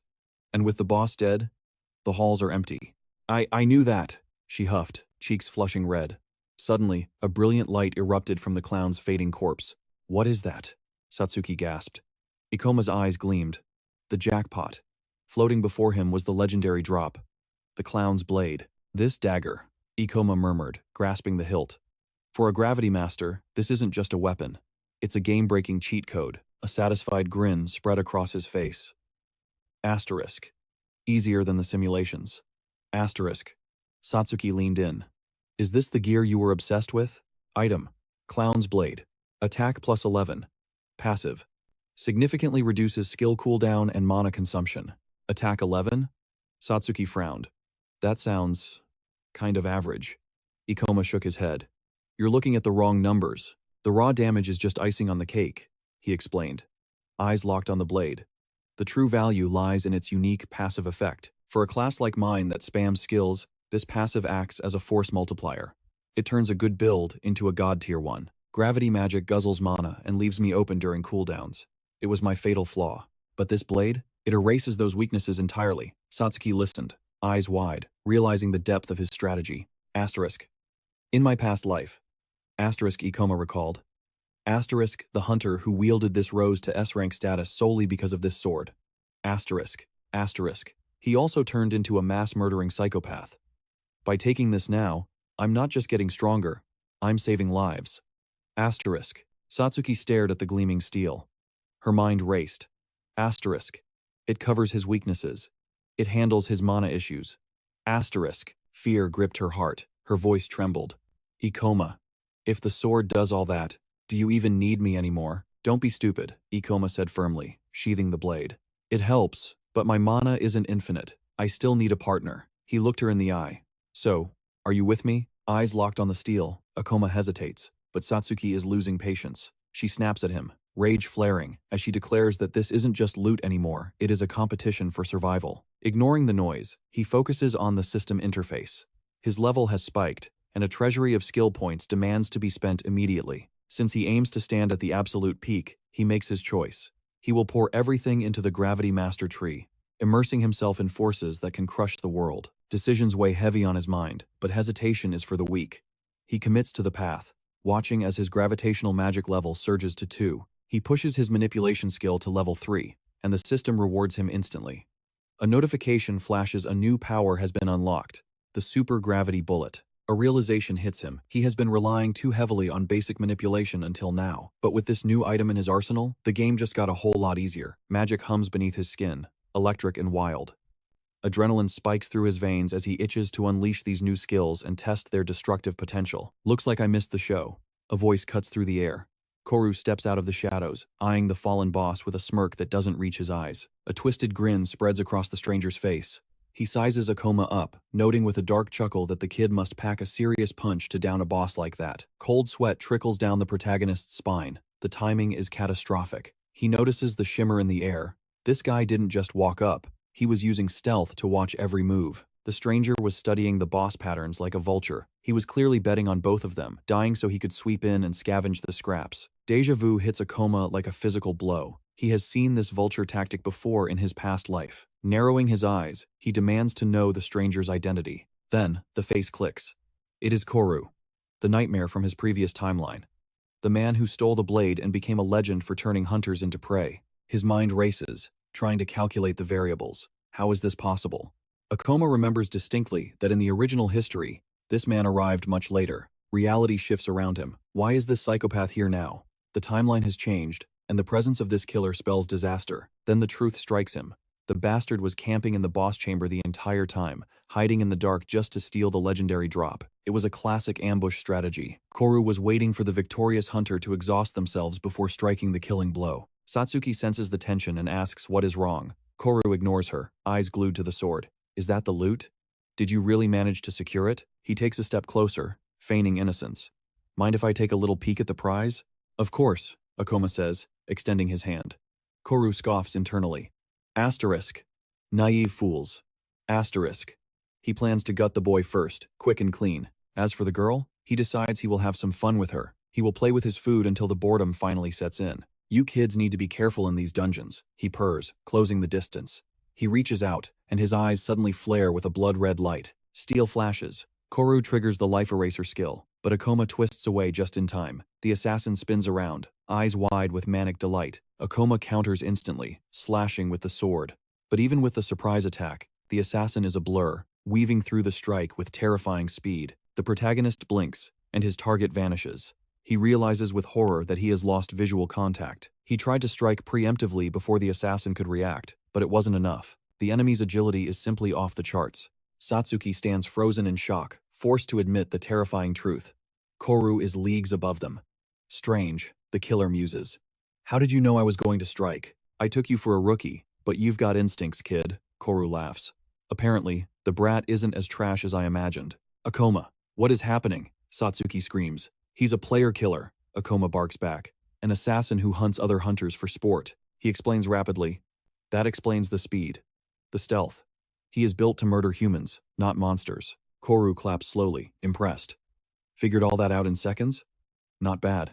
His face darkens. At least that saves me the trouble of a monologue. Hand over the item, he lies smoothly, masking his bloodlust. Walk away now, and I guarantee I will spare both of your lives. Akoma's expression turns ice cold, his voice dropping an octave. We both know the rule. The worst crimes happen in dungeons because there is no evidence. That is why you have no intention of letting us leave. Silence hangs in the air. Then, Koru's lips curl into a sinister smile. Bingo. You are smart, kid. Brave, too. But bravery doesn't fix being weak, the assassin sneers. He readies his weapon. I want to see you choke on your own blood as I drag you to hell. Akoma doesn't flinch. His resolve is iron. Inside, however, panic claws at the protagonist's chest. He admits to himself that this situation is catastrophic. This is the serial killer who wiped out dozens, the man destined to wield the clown's blade, a living legend of death from his past life. He confesses internally that he never calculated for this variable. The idea that Koru was camping the portal from the start?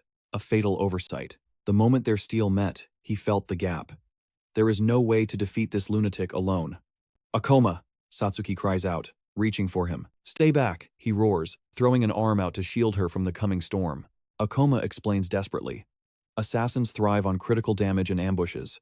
If Koru gets within range of Satsuki, she is dead instantly. She is a support class. She cannot survive a close combat slaughter. Do not come closer, he commands, his voice shaking with intensity. Leave everything to me. You just stay alive. His mind calculates the odds. Fighting a psychopath like Koru solo is a death sentence, but letting Satsuki fight is suicide. Koru has the combat advantage, the vast experience, and the skills to wipe them both from existence. But the biggest concern wasn't the enemy. It was keeping Satsuki from witnessing the brutal lengths he was willing to go to. Akoma re-engaged his gravity reduction skill instantly. Steel shrieked against steel as their weapons collided, sparks flying from the unique blade in his grip. The impact sent tremors through Akoma's arms. Kaoru sneered, acknowledging the boy's swordsmanship, but his voice dripped with malicious intent. He had bad news. Music. You've never taken a life before, have you, kid? The assassin scoffed, confident that the boy lacked the killer instinct. He threw Akoma off balance, boasting like a lunatic. I've slaughtered dozens. I don't lose battles to amateurs. In Kaoru's twisted mind, panic was the only outcome for his victims.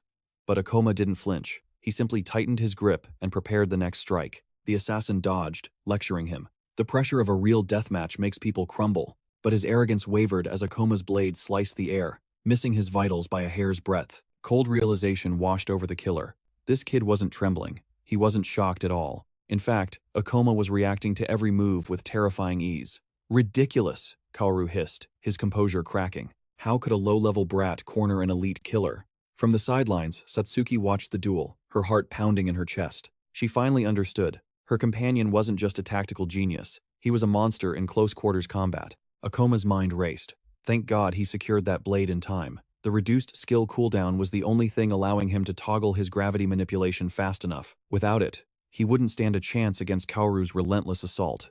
Worse, his mana reserves would have already hit 0 if not for the sword's consumption reduction buff. Playtime is over, Kaoru roared. He puffed out his cheeks, gathering air, and suddenly spat a dark red projectile directly at Akoma. A poison needle! Death hurtled toward him, but Akoma's eyes were sharp.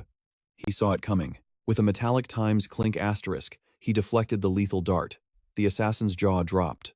Impossible. Before Kaoru could recover from the shock, Akoma was already closing the distance. The assassin scrambled to dodge, realizing his secret weapon had failed. A thin line of blood appeared on Kaoru's cheek. Furious, he screamed, "Pure luck, you brat, that won't happen twice." Akoma remained icy calm. In desperation, the assassin activated his ultimate technique, Life Eraser, aiming for a guaranteed kill. But Akoma was faster. He spiked the gravity instantly, the crushing weight tearing the weapon right out of the enemy's hand. Kaoru froze, paralyzed by the sudden agony and the loss of his blade. Your skill accelerates your arm toward the target's neck, Akoma analyzed coldly, standing over him. The lunatic stared in horror. How did he know? That straightforward trajectory, Akoma explained, makes your movements pathetic and easy to predict. If I were you, I'd never use such a flawed ability against a real opponent. Taking the opening, Satsuki finished chanting her spell. A sphere of pure shadow manifested in her palms. Kaoru whipped his head around, distracted by the magic. He stumbled, losing his footing. When he looked back, Akoma's sword was already descending. The blade flashed. A vicious slash tore across the assassin's face. An unholy scream pierced the air. Kaoru clutched his face, blood pouring between his fingers. My eye. You dare destroy my eye? Akoma watched him without pity. He could match the killer's speed and dismantle his dirty tricks. Gravity manipulation allowed him to keep up, but the clock was ticking. His mana was the real enemy now. After the boss raid, he was running on fumes. Once his energy hit 0, they were both dead meat. Knowing this, Akoma charged. Kaoru, blinded by rage, swore to drag the boy to hell with him. The assassin snatched up his knife, terror mixing with his fury. Why won't you just die? Why is a kid this hard to kill? It didn't make sense. The boy knew his every move. His power was overwhelming. Something's wrong, Kaoru muttered, watching Akoma weave side to side, deliberately targeting his blind spot. He triggered shadow steps to barely evade the strike. Sweat poured down his face. The assassin was reaching his limit. Akoma slashed again. Kaoru blocked, confused. The kid had the upper hand. So why did he look so desperate? Then, a twisted realization hit him. Kaoru started to cackle. I get it now. You're exhausted from finishing off the boss. Music, you're strong, kid. I'll give you that, he taunted. You might have even become a hero if you walked out of here. He stomped the ground, laughing like a maniac. But unfortunately for you, your legend ends today. Music. You die right here. The declaration hung heavy in the air, chilling Satsuki to the bone. Steel clashed against steel in a frantic blur. But Akoma was slowing down. The exhaustion was finally catching up to him. Desperate to help, Satsuki fired another shadow sphere. It hurtled toward the killer, but with a flicker of movement, Kaoru used shadow steps to vanish. The attack hit nothing but air. Terror gripped the girl's heart. He had dodged everything. Fear wasn't the only thing paralyzing her. Guilt gnawed at her soul as she admitted she was completely useless to the team. Watching Ikoma clash against a monster of an opponent, the truth hit her hard. Even with the advantage, Ikoma was being pushed back by the sheer pressure. The maniac howled with laughter, screaming that this chaotic bloodshed was the thrill he lived for. As steel clashed against steel, he grinned. It's rare to find a foe where the line between life and death is this thin. Savor every second of this dance. Ikoma slashed with lethal intent, but the psychopath weaved through the attack effortlessly. Cold sweat trickled down the protagonist's back. Anxiety began to cloud his focus as the battle dragged on. Using the heavy blade as a pivot, Ikoma launched a vicious kick. Impact. His boot connected squarely with the assassin's jaw. Fury flashed in the enemy's eyes as he leaped back to create distance. Kaoru sneered. You've got more tricks than I thought. In his mind, Ikoma calculated his next move.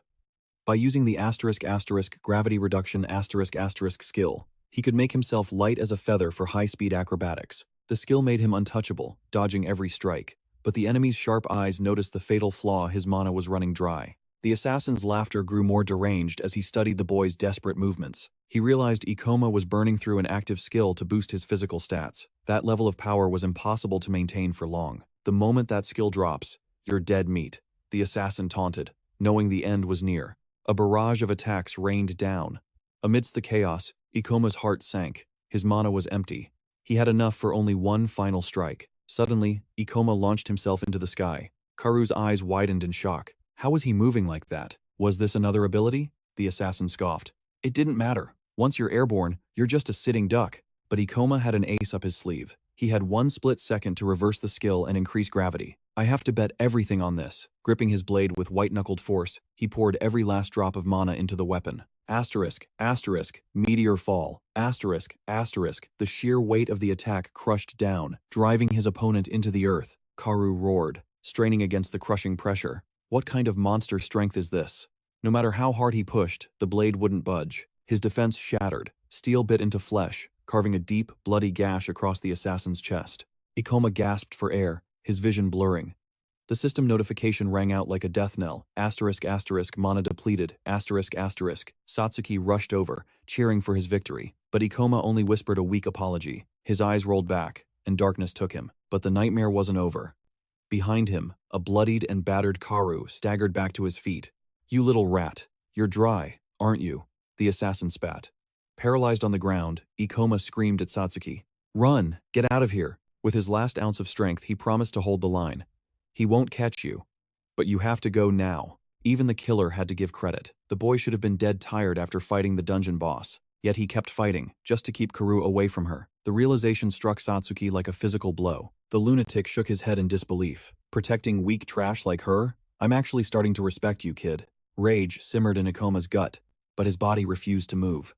The situation was hopeless. The killer smirked, wiping blood from his mouth. And you still haven't even told me your name. Impressive. Satsuki crumbled under the weight of his words. Was she just a burden? Tears streamed down her face. Aoi was right. I should have never become a hunter. If she wasn't here, Ikoma would have crushed a scumbag like this easily. It was all her fault. She remembered the moment Ikoma saved her. A spark ignited in her chest. No, she couldn't just stand there. Something within her snapped. Her expression hardened. The very atmosphere around her began to shift, trembling with rising power. Ikoma glared up from the dirt. I don't give my name to filth like you. A shame, the killer sighed, raising his dagger. You're the first person I've ever admired. I'll make sure to remember your face when I gut you. Suddenly, dark energy coalesced. Satsuki summoned another asterisk asterisk, shadow sphere asterisk asterisk, but this one radiated a terrifying new pressure. You think that slow trash will hit me? Karu moved to dodge. But crack! Agony exploded in his side as Satsuki's staff slammed into him. How? Karu cursed internally. His injuries had slowed him down, and she had struck perfectly from his blind spot. Satsuki didn't hesitate. She sprinted toward Ikoma. What are you doing?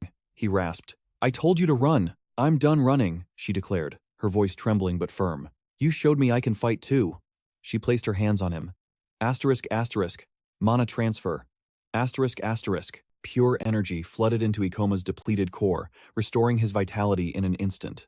Sensing the surge of power, the assassin panicked. You witch! I'll kill you first! He activated asterisk asterisk, life eraser, asterisk asterisk, dashing forward with killing intent. Ikoma looked him dead in the eye. There was no fear left, only cold, hard indifference. The protagonist offered a brief word of thanks for her intervention. She had bought him the crucial seconds he needed. Now, Akoma was back on his feet, his weapon raised, having effortlessly completely halted the enemy's assault. Mana surged back into Akoma's circuits, his reserves refilling at a terrifying rate. Ku watched in absolute horror. His mind racing. Had this monster already recovered enough energy to unleash times devastated ability a second time? The villain stammered, claiming such recovery speed broke the laws of physics. But Akoma simply smirked, reminding him that he and Satsuki had been operating as a unit from the very start. Their coordination wasn't a fluke. It was a strategy established long before Ko had even launched his cowardly ambush. The tables had turned completely.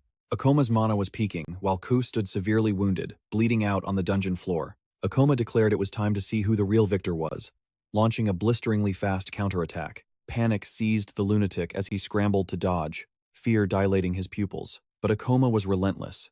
He offered 0 openings, his strength and speed escalating with every strike, overwhelming his prey. Screaming that it wasn't over, Ko tapped into forbidden arts. He began channeling dark magic, summoning a sinister red formation in the air before him. Satsuki gripped her weapon, ready to intercept the blast. However, Akoma's voice cut through the tension, commanding her to stand down and watch. With a wave of his hand, Akoma summoned his signature gravitational magic.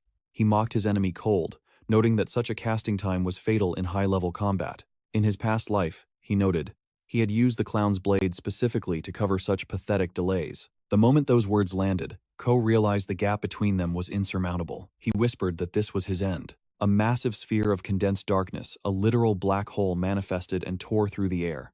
There was no escape. The singularity struck Ko head-on, crushing him with infinite pressure. Ku lay broken amidst the rubble, lamenting that a high-ranker like him had been decimated by a mere low-level boy. Akoma stood over him, weapon in hand, looking like a god of war. However, reality was complicated. The government had yet to establish concrete laws regarding crimes committed inside portals. The Ministry of Monster Eradication turned a blind eye to hunter-on-hunter violence. Because of this, a dark, unspoken rule existed.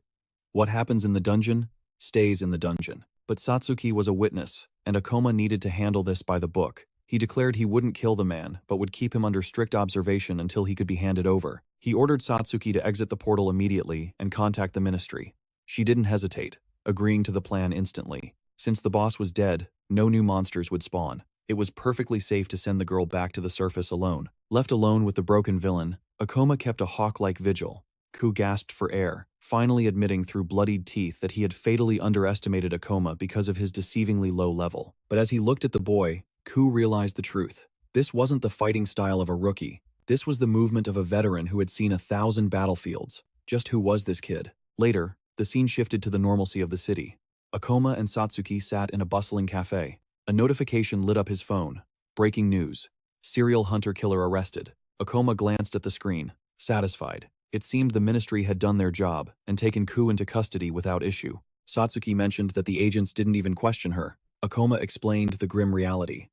Crimes inside portals are nearly impossible to prove, so the ministry rarely investigates unless the culprit is handed to them on a silver platter. The devastating chaos caused by the initial portal outbreaks had fundamentally changed the nation. To maintain order, the government had monopolized key industries as a contingency, resulting in a strict, controlled society. This abrupt shift had sent poverty rates skyrocketing, yet the government offered no safety net for the struggling masses. It was a dog-eat-dog world. Satsuki sighed, staring at her drink. She knew the portal laws were lax, but she never expected to come face-to-face with a serial killer on a routine raid. Akoma asked if she was shaken. His voice was serious as he warned her. If she continued down the path of a hunter, she would face monsters in human skin again and again. He studied her expression, recognizing the trauma she was suppressing. Things were difficult right now. Softening his tone, he added that there was no shame in quitting. There were plenty of other professions if the hunter life was too heavy for her. Satsuki clutched her cup, her knuckles white. She admitted she would be lying if she said she wasn't terrified. Akoma nodded, thanking her simply for saving him back there. But then, fire returned to her eyes. She explained that inside the portal, for the first time, she felt like a true comrade. That bond meant everything to her. Despite the fear, she wanted to stay by his side and grow stronger. A smile bloomed on her face. Akoma looked at her, impressed. If that was her resolve, he wouldn't stop her. He extended his hand, telling her he would be counting on her from now on. Satsuki nodded vigorously, beaming. They shook hands, sealing their partnership. Akoma thought to himself that she was genuinely a pleasant person to be around. Internally, Satsuki reflected on her own weakness. She knew she was naive, slow to react, and had never been the type to proactively help others. It was exactly why Aoi had despised her in the past. And deep down, Satsuki hated that helpless side of her personality too. But with Akoma, she felt a spark of hope. Maybe, just maybe, she could evolve into a better version of herself. A flashback showed the two of them standing in the portal. Even knowing her flaws, she had asked to keep fighting alongside him. Akoma offered a rare, genuine smile in return. He really did think she was a good person. Back in the present, Akoma felt a bit awkward, as Satsuki radiated pure joy across the table, chatting away. She was far more talkative than he had anticipated. Suddenly, the atmosphere shifted. Two strangers at a nearby table glanced in their direction, whispering excitedly. A woman held up her phone, eyes widening. She asked her friend if those two were the duo everyone was talking about, the rookies who soloed a boss and captured the serial killer in a single day. Akoma sensed the change immediately. The air in the cafe felt suddenly crowded with prying eyes. Before they could react, Utsunomiya approached their table. He grinned, informing them that they had become instant celebrities within the guild. Tapping on his phone, he revealed the scale of the situation. Their names weren't public yet, but the footage was everywhere. Blogs, forums, and video sites were exploding with theories. He turned the screen to face them. It displayed a viral video of the mysterious new hunter. Information was still scarce, but one thing was clear. The world was watching them now. Even without dropping names, Utsunomiya made his point clear. The smirk on his face told the whole room that everyone knew exactly who he was talking about, and they were intrigued. Then, his finger leveled at Akoma and Satsuki. With absolute conviction, he declared that these two were destined for legendary status, the sheer weight of his prediction forcing them to take a step back. He wasn't finished. His voice dropped, firm and unyielding, as he vowed he wouldn't leave the building until they agreed to join him. Suddenly, a new challenger appeared. Aoi burst onto the scene, invoking the name of the Thunder Knights to shut him down. She turned to Satsuki, beaming. "Finally! I've been hunting for you everywhere." She grabbed the girl's hands, her expression softening instantly. "I'm so sorry," she pleaded, admitting that her harsh words from days ago had been haunting her. "I've done nothing but reflect on it," Aoi confessed. "I realized I need you. We're friends, aren't we? That last raid, the way it ended, was painful for both of us." Her smile returned, bright but calculating. "So, tell me, how much loot did you score from clearing that undeveloped portal?" She leaned in, eyes sparkling. "You must have leveled up like crazy in there." Aoi started to say she knew she could count on her, but Satsuki cut her off. The crowd was getting too thick. She glanced at Akoma. "Let's get out of here." He nodded instantly. Aoi and Utsunomiya scrambled to block them, shouting desperate pleas for them to stay. But the duo ignored the noise, brushing past a parked car and leaving the chaos behind. Once they were clear, Satsuki turned to him. "Wasn't Aoi your friend?" Akoma raised a brow, throwing the question back. "Are you sure you want to walk away from them?" Satsuki's eyes turned ice cold. "She is times, not times, my friend." She shifted the subject immediately, pointing to the screen. "Look at the numbers on these videos." The phone screen glowed with a viral sensation. Millions of eyes were glued to the footage of a novice hunter staring down a serial killer. "This is why they film inside portals," Satsuki explained, her voice low. "The public is addicted to the danger. They crave the spectacle." Akoma shook his head, unimpressed. "It's a death trap. Filming for profit just makes you reckless." Satsuki blinked, surprised by his wisdom. "Should I unsubscribe from those channels then?" A notification pinged on a nearby screen. 1 million views in a single month. The numbers were undeniable. Meanwhile, somewhere else in the city, Hosha stared at the newsfeed. The mysterious novice hunter who crushed a serial killer was trending everywhere. "How?" she raged. "That video buried my latest upload." A nearby knight shrugged, explaining the harsh truth. Chaos and viral moments draw the biggest crowds. Hosha's eyes narrowed. "Fine. I'll make my own viral hit." She refused to accept that a nobody could steal the spotlight just by clearing a portal. Surrounded by her guild knights, she seethed. Her hatred for this mysterious new hunter was just beginning to boil. The scene shifts to Akoma and Satsuki, strategizing in a quiet room. Satsuki pointed to the schematic on the table. "This weapon. Is it really for me?"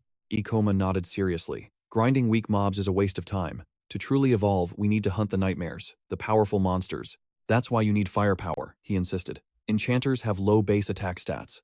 We need to buy you the most expensive gear to bridge that gap. Step 1, he continued, eyes locking with hers. "We find a cash cow portal. We need funds." Satsuki flinched, waving her hands frantically. No, you shouldn't work that hard just for my gear. I'm sorry to be a burden." Akoma stopped her cold.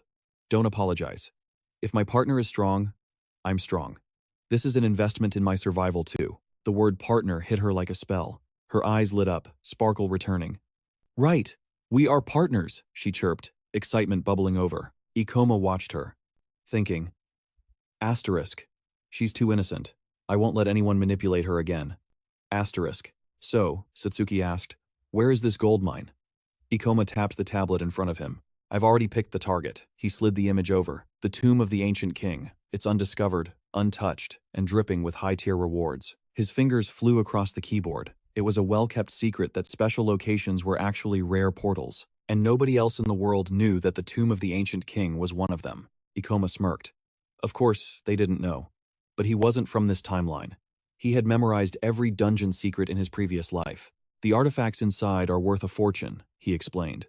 We're going to strip that place bare and sell everything. The screen displayed a legendary weapon. In a place like this, dropping a rare item isn't just a possibility, it's a guarantee. Best part? No competition. It's all ours. Satsuki noticed a strange, almost villainous chuckle escaping his lips. Moments later, they stood before the gaping maw of the entrance. The tomb of the ancient king awaited. Thick mist swirled around them. Satsuki glanced back nervously, but Ikoma marched forward. Asterisk. Crack. Asterisk. A level 29. Skeleton soldier emerged from the fog. Ikoma didn't flinch. He triggered his skill to crush the enemy's gravity. Flash. His sword became a blur of steel as he lunged. Satsuki watched in awe. Asterisk. He moves like a veteran. Asterisk. Direct attacks are weak against the undead. Ikoma shouted over the clash. Cover me with long-range magic, he commanded. On it, Satsuki chanted instantly, a glowing magic circle unfurling beneath her feet. The monster swung its rusty blade. Asterisk whoosh. Asterisk Ikoma vaulted over the strike, defying gravity. Asterisk. Boom. Asterisk. A shadow ball launched by Satsuki smashed into the bone pile. A system window popped up for Ikoma. You have gained 240 experience points. The skeleton crumbled, its remains dissolving into particles of light behind a golden glow. Look, Satsuki pointed. A demon stone and a glistening item lay on the ground. Ikoma grinned as he grabbed the weapon. Looks like luck is on our side today. Satsuki's eyes went wide with shock. She couldn't believe her ears. That single item was worth nearly 400,000 yen? She questioned how it could be possible. Akoma explained calmly that weapons of this caliber were rare treasures. Even without flashy magical effects, their raw utility made them worth a fortune. Still reeling, she asked what their final financial target was. Akoma didn't hesitate. They needed 3 million yen to acquire a weapon powerful enough to survive the battles ahead. 3 million? Satsuki gasped, completely floored by the number. But Akoma insisted they had to seize this moment. Rare portals with high drop rates didn't appear every day, and they had to milk this dungeon dry. Furthermore, Akoma added a grim reality check. The logistics alone were a nightmare. Hauling the loot back and forth would burn precious time. He laid out the strategy. For the next 3 days, they would live in a cycle of combat and transport, clearing the dungeon floor by floor. Satsuki did the mental math and froze. That averaged out to a staggering 1 million yen of profit every single day. That was an astronomical sum, far beyond any normal salary she had ever dreamed of. But suddenly, the conversation was cut short. The distinct clash of steel and roar of battle echoed nearby. Akoma signaled for silence they needed to investigate. Creeping forward, they spotted another party. A heavy knight and a girl named Hasha were squaring off against a withered mummy. The knight charged like a battering ram, smashing into the monster. He shouted for Hasha to take the final shot, but her priority wasn't the kill. She turned to the manager, asking if the camera was rolling. The knight, who was doubling as her cameraman and manager, grunted a confirmation. The scene was set, and the recording light was on. He barked the cue she needed to act fast and ignite her fire magic for the perfect visual. Hasha posed dramatically, her weapon engulfed in a dazzling fiery aura for the lens. With a theatrical leap, she descended upon the weakened mummy, striking it with a blaze of flames. The enemy crumbled to dust instantly. Hasha didn't miss a beat, turning to the camera with a practiced, radiant smile to strike a victory pose. Addressing her virtual audience, she cheerfully announced that today's adventure was taking place in a mysterious, undeveloped portal. She boasted to her viewers that she had annihilated the beast with a single strike. With a confident laugh, she claimed this dungeon might be too easy for someone of her level. Watching from the shadows, Akoma and Satsuki realized exactly what was happening. She was a portal streamer. Satsuki's eyes lit up with recognition. She had actually watched Hasha's channel before. Akoma, however, wasn't impressed. A look of cold disapproval hardened on his face. Satsuki recalled Akoma's stance on this. He hated those who treated life-and-death dungeons as content farms for views and profit. Did this girl even understand the lethal danger she was in? Just as Satsuki remembered Akoma's disdain for streamers, their cover was blown. Hasha looked up, squinting in confusion at the figures lurking on the stairs. Her smile vanished instantly. She pointed an accusing finger at Akoma and Satsuki, realizing they were visible in the background of her shot. Hasha lashed out, scolding them furiously. They were standing right in the frame, completely ruining her perfect intro and costing her potential viral views. Akoma didn't back down. He shot back, calling out her pathetic performance of finishing off a monster her manager had already beaten half to death. She rolled her eyes, retorting that he knew nothing about entertainment. In her world, raw skill meant nothing. It was all about charm, visuals, and the show. Desperate to save the take, she turned to her manager. But he shook his head grimly. Editing the intruders out of the footage was impossible. Hasha groaned in frustration. Her perfect introduction was garbage now, all because these two randoms had decided to loiter in her background. With a haughty flip of her hair, she demanded to know if they recognized her. She introduced herself as the famous portal streamer, Hasha Saiji. Unfazed by her celebrity, Akoma offered a polite, dry apology. He introduced himself as Akoma Ichinose and gestured to Satsuki Kisaragi, who offered a nervous bow. He clarified calmly that they had no intention of sabotage. They were simply passing through. Hasha waved her hand dismissively. She didn't have time to argue with nobodies. She was too busy hunting for fresh content to feed her channel. Akoma couldn't help but ask, why choose this dangerous path of a portal streamer? Hasha looked at him like he was an idiot. The answer was obvious. She rubbed her thumb and forefinger together in the universal sign for cash. It all came down to one thing: money. Akoma understood the logic instantly. Portals were dangerous, exciting, and controversial, the perfect recipe for viral views and massive advertising payouts from greedy corporations. Hasha gushed about her dreams of becoming a top-tier celebrity, but Akoma cut her off with a cold warning. Being a hunter wasn't a game for fame, and she needed to quit before she got herself killed. Her expression soured instantly. She raised her voice, demanding to know who gave him the right to lecture her. Akoma didn't flinch. He warned her again. This level of dungeon was a death trap. She needed to take her little celebrity roleplay somewhere safe. If she treated monsters like props, she would regret it the moment her life actually depended on her skills. Hasha went silent, her eyes locking onto his with intensity. Then, the anger exploded. Not only had he ruined her footage, but now he was standing there mocking her life choices to her face. Satsuki tried to intervene, apologizing for his harsh tone, but Akoma shrugged, claiming he was merely offering friendly, life-saving advice. The manager stepped in to de-escalate, telling Hasha not to waste breath on him. She scoffed, agreeing that she shouldn't listen to jealous haters. But suddenly, a devious glint appeared in her eye. She ordered the manager to start recording immediately, catching him off guard. She stepped into Akoma's personal space, a challenge in her voice. If Akoma was confident enough to give advice, surely his skills could back up that arrogance. She laid down the gauntlet. A competition. They would race to gather demon stones. If she won, he would get on his knees, take back every word, and apologize. And the best part? She was going to film the entire humiliation and broadcast it to the world. Akoma realized her angle immediately. She smirked, promising to blur his face just enough so her fans could see her destroying a random hater who dared to question her. Hasha threw down the gauntlet with a twisted smile. If she emerged victorious, Akoma would have to grant her any wish she desired. Without hesitation, Akoma accepted the wager, leaving Satsuki gasping in shock. Hasha cackled, declaring the deal sealed. She'd see him at the portal entrance in exactly 3 hours. With a final sneer, she warned him not to turn coward and flee. Torches flickered along the dark passage as they ventured deeper. Her manager questioned the reckless challenge, but Hasha was already lost in fantasies of the viral explosion this showdown would create. She could see it now, the glorious footage of her crushing a random hater, exactly the content her channel needed. This was her ticket to trending status, and a massive payday for the month. But beneath the greed lay a burning grudge. He had dared to call her unserious, and she was determined to make him eat those words in the most humiliating way possible. Meanwhile, Akoma and Satsuki faced a shambling horror, a mummy monster blocking their path. Akoma wasted no time, unleashing Meteor Drop with devastating force. The system pinged. 364 experience points gained. He had ascended to level 31 and secured 3 fresh skill points. Analyzing the undead's sluggish movements, Akoma lectured that the ultimate counter was manipulating physics itself, dodging with reverse gravity. Then came the finisher. He crushed the monster into dust by amplifying the gravity around it. The beast shattered, leaving behind a glowing demon stone. Akoma grinned as a rare drop materialized. The ancient relic gauntlet, rank D. Satsuki couldn't hold back her confusion anymore. Why take such a risky bet? Akoma's eyes narrowed. He refused to let that streamer broadcast his defeat. If he crushed her by a massive margin, maybe she'd finally stop treating dangerous portals like a playground. But he casually added that the bet wasn't their biggest issue. Their real problem? They were finding too much legendary loot to carry. With that flex, the duo marched toward a blinding light ahead. A colossal sphinx statue loomed before them, signaling a dead end. Suddenly, ancient magic flared to life. The sphinx's stone eyes blazed with intense light, startling Satsuki. The exit slammed shut behind them with a deafening boom.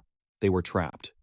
Akoma realized they had triggered a dungeon mechanism. He explained that, while rare portals were filled with deadly traps and guardians, they also hid the greatest treasures. High risk, high reward. The glowing entity boomed a command.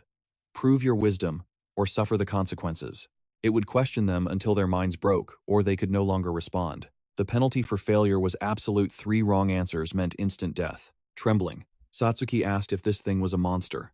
Ikoma warned that a boss battle might be imminent if they failed, telling her to steel herself. She panicked, but Ikoma remained stone-faced. He assured her there was nothing to fear, he knew every secret of this world. The Sphinx prepared its test, eyes burning brighter, as the first riddle echoed through the chamber. Question 1. How much experience is required to reach level 10? Ikoma spat the exact number instantly, leaving Satsuki stunned. Correct, the creature seethed.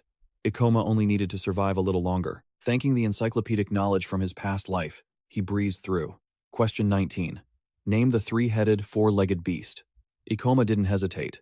The frightening doll. Bored by the difficulty, Ikoma sat down next to Satsuki. He taunted the guardian, asking if it planned to keep this charade up forever. He reminded the ancient being of its own rules. It wouldn't stop until he failed. And he wasn't planning on failing. Satsuki, sweating nervously, whispered a suggestion. Maybe he should intentionally fail one just to appease the angry god? Visibly enraged, the Sphinx roared its 20th question. Which monster leaves a trail of green slime? Ikoma smirked. Trick question. No such monster exists in these portals. He exposed the trap green slime is a product of alchemy, not nature. He wasn't falling for amateur tricks. The Sphinx shrieked in disbelief. The human had aced every single impossible question. The chamber rumbled as debris rained down. The guardian was baffled by Ikoma's genius. As the seal lifted, the statue looked at him with newfound fear, bowing its head and whispering a title that shouldn't be known. The Returned. Satsuki pointed a shaking finger at the crumbling statue. Something was glittering inside the debris. Ikoma's eyes widened. It was a glowing ring, identified immediately as a rank B spatial storage ring. He held the artifact up to the light. This was a game changer, an item that almost never dropped. Satsuki tilted her head. Was it really that good? Ikoma laughed on the black market. This tiny band was worth up to 100 million yen. 100 million? Satsuki nearly fainted. Even Ikoma admitted he never expected a treasure of this caliber in a low-level dungeon. He suspected the perfect score on the quiz had unlocked a hidden bonus reward. Recalling the Sphinx's frustrated face with a grin, Satsuki checked the clock, panic returning. They were burning daylight for the bet, but Ikoma was calm. With the storage ring, they didn't need to haul bags anymore. They could move at lightning speed now. Ikoma flashes a confident smile, noting that their situation has improved drastically. As they stride through the dungeon, he remarks that these monsters are nothing more than a warm-up. He lunges at a skeletal warrior, his weapon blurring through the air. Since these undead are resistant to ranged attacks, he closes the distance instantly to deliver a crushing blow. Satsuki covers him perfectly, unleashing a barrage of spells from the rear to obliterate the remaining monsters. Elsewhere, Hosa reports that the slow-moving mummies are easy targets. She crushes them with gravity manipulation, noting they are perfect batteries for draining mana. Akoma marvels that the drop rate in this portal is absolutely incredible. He has surged from level 31 to 33 and snagged 2 rare weapons. With a thought, he activates his ring to store the loot. He tells Satsuki that their new gear is a game changer. They have already secured 6 demon stones, more than enough to win the wager. But Akoma reminds her that their true goal here is cold, hard cash. With a predatory grin, Akoma suggests they hunt down every single undead before the clock runs out. The scene cuts to Hosa, gasping for air, celebrating a single hard-fought victory. She complains that these wretched creatures are a nightmare, relentless, resilient, and utterly refusing to stay down. Her knight grimly notes they have only dispatched 2 enemies so far. It is taking far longer than they anticipated. He admits that on any other day, they would have cleared this area by now. However, he mutters that they shouldn't panic, as their opponents are likely struggling just as much in this hellish environment. Hosa considers bribing the other team to fake a loss, but her warrior snaps at her, demanding she stop staging fake videos and take the hunt seriously. Suddenly, Akoma and Satsuki emerge from the shadows. Hosa jumps, masking her shock with a sneer, asking if he is doing so well that he has time to loiter. She snaps that she is doing just fine and hopes he can keep up. Haughtily, she suggests that if he apologizes now, she might just let him off the hook. Akoma ignores the taunt and triggers his storage ring. Hosa gasps in disbelief, her face bathed in the golden radiance of countless items and demon stones pouring forth from the ring. Trembling with shock, she demands to know how he managed to farm that many stones and artifacts so quickly. She eyes his bracelet with suspicion. Akoma just offers a calm smile, asking innocently what the problem is. Hosa is struck speechless. The memory of her arrogant demand for an apology moments ago echoes in her mind, stinging like a slap. Humiliated, she shrieks that the contest is not over. She orders her manager to follow and storms off. Satsuki asks why Akoma was so harsh, and he replies that he was merely providing motivation. However, his expression darkens. He hopes that motivation does not push her to do something incredibly reckless. Satsuki asks Akoma about his obvious disdain for portal streamers. He explains that it isn't hate, but disgust at their lack of seriousness regarding the deadly risks of being a hunter. He continues, his voice grim, stating that death waits around every corner inside a portal. No one should treat it lightly. He cites Hosa as the prime example of someone chasing fame over survival. Akoma warns that if she isn't truly committed to the hunter's path, she will eventually face a regret that could cost her life. Meanwhile, to win the bet, Hosa realizes she needs to do something that completely flips the script. She knows Akoma has the Demon Stone victory in the bag. To win now, she needs to convince him otherwise through sheer audacity. Her companion warns her that they have pushed too far and are dangerously low on mana. But Hosa refuses to retreat. She insists they need the mana for the return trip, but she screams that she will not let anyone claim she doesn't take this life seriously. Flashback to 8 years ago. The city was a hellscape of fire, explosions, and screams. The world was in chaos back then. Every portal incident was a massacre, with casualties far higher than today, and massive monsters roaming freely. A young Hosa screamed for salvation. An orc butchered her parents before her eyes, and she was left helpless, protecting a younger boy. Terrified, she grabbed the boy's hand and ran for her life. Later, survivors huddled in makeshift shelters. All eyes were on the two trembling orphans who had just lost everything. On a cracked phone screen, she watched a broadcast about Mrs. Kwan, the 5th hunter in the country, to reach rank A. In that moment, Hosa despised her own helplessness in the face of tragedy. She vowed to become stronger. She explains that she never imagined she would make it this far or speak to a camera, but it brings her joy. She wanted to give hope to others, living in fear of the monsters, just as she once did. She knew she could never rival the top hunters in power, but she wanted to be like Mrs. Kwan, a beacon of hope and encouragement for her viewers. Burning with determination, she swears she will not let anyone question her commitment. She will force Akoma to apologize. Back in the present, she tells her companion that their current footage is trash.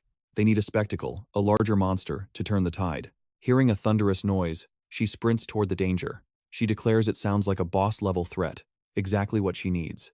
As she runs, she whispers that her luck has never failed her before. Her companion heaped praise upon her as she steeled her resolve, her mind already set on the path ahead. Suddenly, she stepped out from the shadows. Her eyes lit up. This was the perfect moment to capture some legendary footage, but a nightmare stood in her path. A colossal golden monstrosity, looming like an ancient pharaoh, bristling with weapons over a fallen victim. The system window flashed red. This was the undead pharaoh, level 40. The tyrant, boss of the ancient king's tomb. Terror gripped her heart. A rank B boss monster here? It was impossible. This was a calamity far beyond her ability to handle. Her companion realized the grim truth. Someone must have lured this beast here in a desperate attempt to escape their own doom. "Forget the videos, forget the bet," he screamed. "We have to run." Hosa hesitated, hoping the narrow passage would block the behemoth. But then, a desperate plea pierced the air. The fallen hunter on the ground was begging for salvation. Time seemed to freeze. She felt small again, helpless against that orc long ago. The memory of Mrs. Cohen flashed before her eyes, fueling a fire within. That was it. She finally understood the weight of that message. Her eyes hardened. She would not turn her back on someone screaming for help. As she charged forward, she whispered a breathless apology to her companion. Steel clashed against the monster's might. She parried the blow and screamed at the victim. "Run. I will hold this monster back." The survivor scrambled away with a stammered thanks, just as the pharaoh swung its massive weapons with bone-crushing force. Suddenly, her companion leaped into the fray. He deflected the strike, shouting that such attacks were useless against him. Suni grinned with wild enthusiasm. "I am Hosa's #1 fan, after all." Hosa blinked, utterly confused by his sudden bravery. The manager refused to flee. He knew he lacked combat skills, but he vowed to serve as bait while the pharaoh advanced with murderous intent. Hosa gasped for air, her chest heaving as she stood her ground, defending the fallen manager with everything she had. A warrior stepped up, summoning a shield that materialized in a brilliant flash of blue energy. It was futile. The monster's weapon descended like a guillotine, shattering the magical barrier into 1,000 shards of light. Hosa watched in horror. The beast was faster, stronger, and superior in every single metric. This was the true terror of a boss monster. The massive enemy stepped forward, its overwhelming aura crushing the very air around them. The pharaoh raised its twin weapons, preparing the execution. For the first time, death felt cold and inevitable. Suddenly, a voice cut through the chaos. Akoma appeared, scolding her for her reckless bravery. The pharaoh unleashed a cataclysmic strike, but a barrier stopped it cold. Hosa opened her eyes to find herself safe in Akoma's arms. "How?" she gasped. He revealed he had returned, suspecting she would pull a stunt like this. The hunter she saved had told him everything. Akoma let out a long, weary sigh. He warned her that treating the hunter role lightly would only lead to regret. but if she survived this, he would have to swallow his pride. A faint smile touched his lips. "You won the bet," he admitted, holding her close. He apologized for ever doubting her resolve. Akoma's eyes narrowed as he gathered his mana. "Gravity reduction," he incanted. He launched his counterattack, not even letting go of Hosa. As the creature lunged, he blocked effortlessly. By manipulating gravity, he deflected the impact and created vital distance between them and the towering enemy. From the sidelines, Satsuki conjured a sphere of shadow energy. She hurled it forward, blasting the monster with dark magic. Satsuki shouted triumphantly. She had successfully drawn the beast's attention away from Akoma. The attack did 0 damage. Akoma scanned the battlefield, 2 injured allies and a high-level boss. The odds were catastrophic. The level 40 undead pharaoh roared, its power rippling through the dungeon like a shockwave. Akoma gripped his weapon. He could enhance his gravity arts, but there was no easy checkmate against a monster of this caliber. Every calculation led to the same result. They were fighting a losing battle, but Hosa refused to retreat. Those hunters were still here because of her stubbornness. Abandoning them was not an option. Akoma smirked. "Fine, I don't mind a challenge." He turned to the mage. "Satsuki, refill Hosa's mana, now." He prepared to dive back in. He would become the distraction, buying Hosa precious seconds to recover. He analyzed her combat style. She used fire magic to supplement her swordplay, a spell sword who covered her physical limits with arcane bursts. His mind raced. If she had fire, she likely possessed a healing spell as well. If she could heal herself while he tanked the aggro, they had a chance. His gravity reduction boosted his speed, even if it sacrificed raw power. Akoma became a blur of motion. The good news? He didn't need to kill it yet, he just needed to survive. The level 33 hunter gritted his teeth. His only job was to dodge, but the gap in power between him and this monster was an abyss. Even facing such overwhelming odds, he trusted his gravity manipulation. It was the only shield keeping him beyond the monster's lethal reach. From the sidelines, the fallen hunter gasped, begging him to save Hosa. Akoma didn't hesitate. "Leave it to me," he vowed, eyes locked on the enemy. Akoma launched himself into the air, barely evading a crushing blow. His mind raced. This boss was a nightmare of speed and size, wielding 4 arms of pure destruction. The creature roared and slammed down, the impact so devastating it tilted the very earth beneath their feet. As the pharaoh's ancient eyes blinked, Akoma felt a cold sweat. That strike was too fast, too heavy. Was that its ultimate technique? If he lost focus for even a microsecond, he was dead. He had to stay sharp to survive that monstrous ability. Meanwhile, the injured hunter struggled against the heavy lead of his own body, wondering if he was already a ghost. He murmured Hosa's name, only to realize the chaotic symphony of battle still raged on. The monster charged like a runaway train. But Akoma was faster. With godlike agility, he soared right over the beast, leaving the wounded hunter staring in disbelief. His mind couldn't process it. How was Akoma moving with such blinding speed?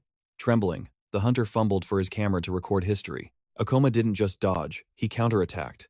He sprinted along the creature's massive forearm, turning the enemy's limb into his own runway. With a blur of motion, he lunged straight for the throat. The hunter captured every frame, whispering in awe, This is glorious." But Akoma gritted his teeth. None of his hits were landing deep enough. By reducing gravity to move faster, he had inadvertently stripped his attacks of their lethal weight. The gap in their levels was an abyss. Against a boss of this caliber, fighting alone was a suicide mission. Yet, hope hadn't abandoned him. A sudden surge of mana flooded the battlefield as Satsuki and Hosa unleashed a reverse mana drain. Hosa felt the power coursing through her. "This is more than enough," she cried out, activating her ultimate healing arts. A fierce smile returned to her lips. She was back in the game. Satsuki shouted from the distance. "I've got your back from the rear, go!" Akoma felt the tide turning. They finally had a fighting chance. But deep down, he knew the scales were still tipped heavily in the monster's favor. A drawn-out battle meant death. They couldn't outlast a high-level boss.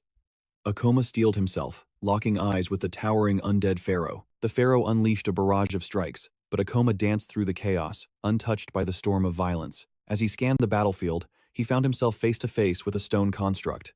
Satsuki screamed a warning. He was completely surrounded. She didn't hesitate. Extending her hand, she manipulated the laws of physics, stripping the heavy statue of its gravity. With telekinetic force, she hurled the massive stone straight at the pharaoh. Akoma seized the opening, roaring, "Satsuki, target the mask." "On it," she replied. Blue aura exploded around her as she unleashed a sphere of dark energy, slamming it directly into the beast. As the smoke cleared, the monster's eyes glared back unscathed. 0 damage.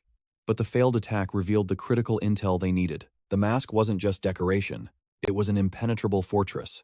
That meant the creature's true face underneath was its Achilles heel. Moving like a phantom, Hosa slipped into the pharaoh's blind spot.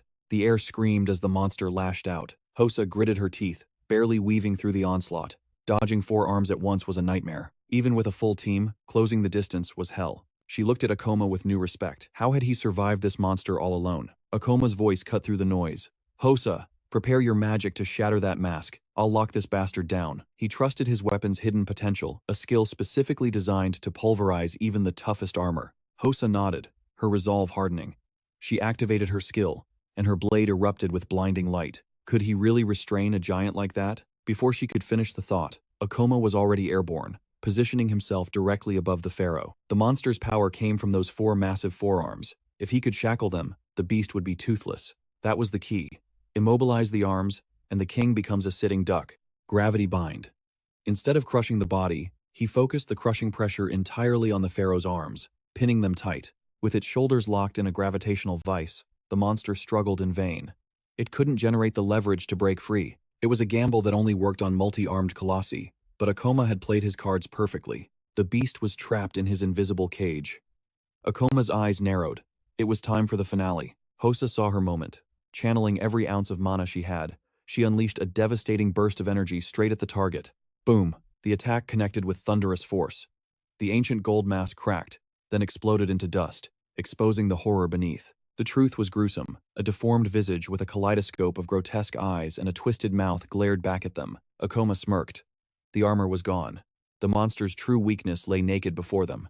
Hosa flinched at the grotesque sight, but Akoma didn't blink. He charged forward, intent on ending this nightmare while the chains still held. Gravity reversal. He rocketed away just as the beast snapped, his landing shattering the stone floor into shrapnel. He saw the future. The beast was winding up all 4 arms for one final, desperate strike, and in doing so, it would lower its head right into the executioner's path. He saw it, the fatal opening. The moment of truth had arrived. With a roar that shook the dungeon, he unleashed the end, aiming a decisive strike at the enemy's core. Skill activated. *** meteor drop ***. Gravity bowed to his will as he crashed down, an unstoppable force obliterating the pharaoh's skull in a single earth-shattering blow. Dust settled.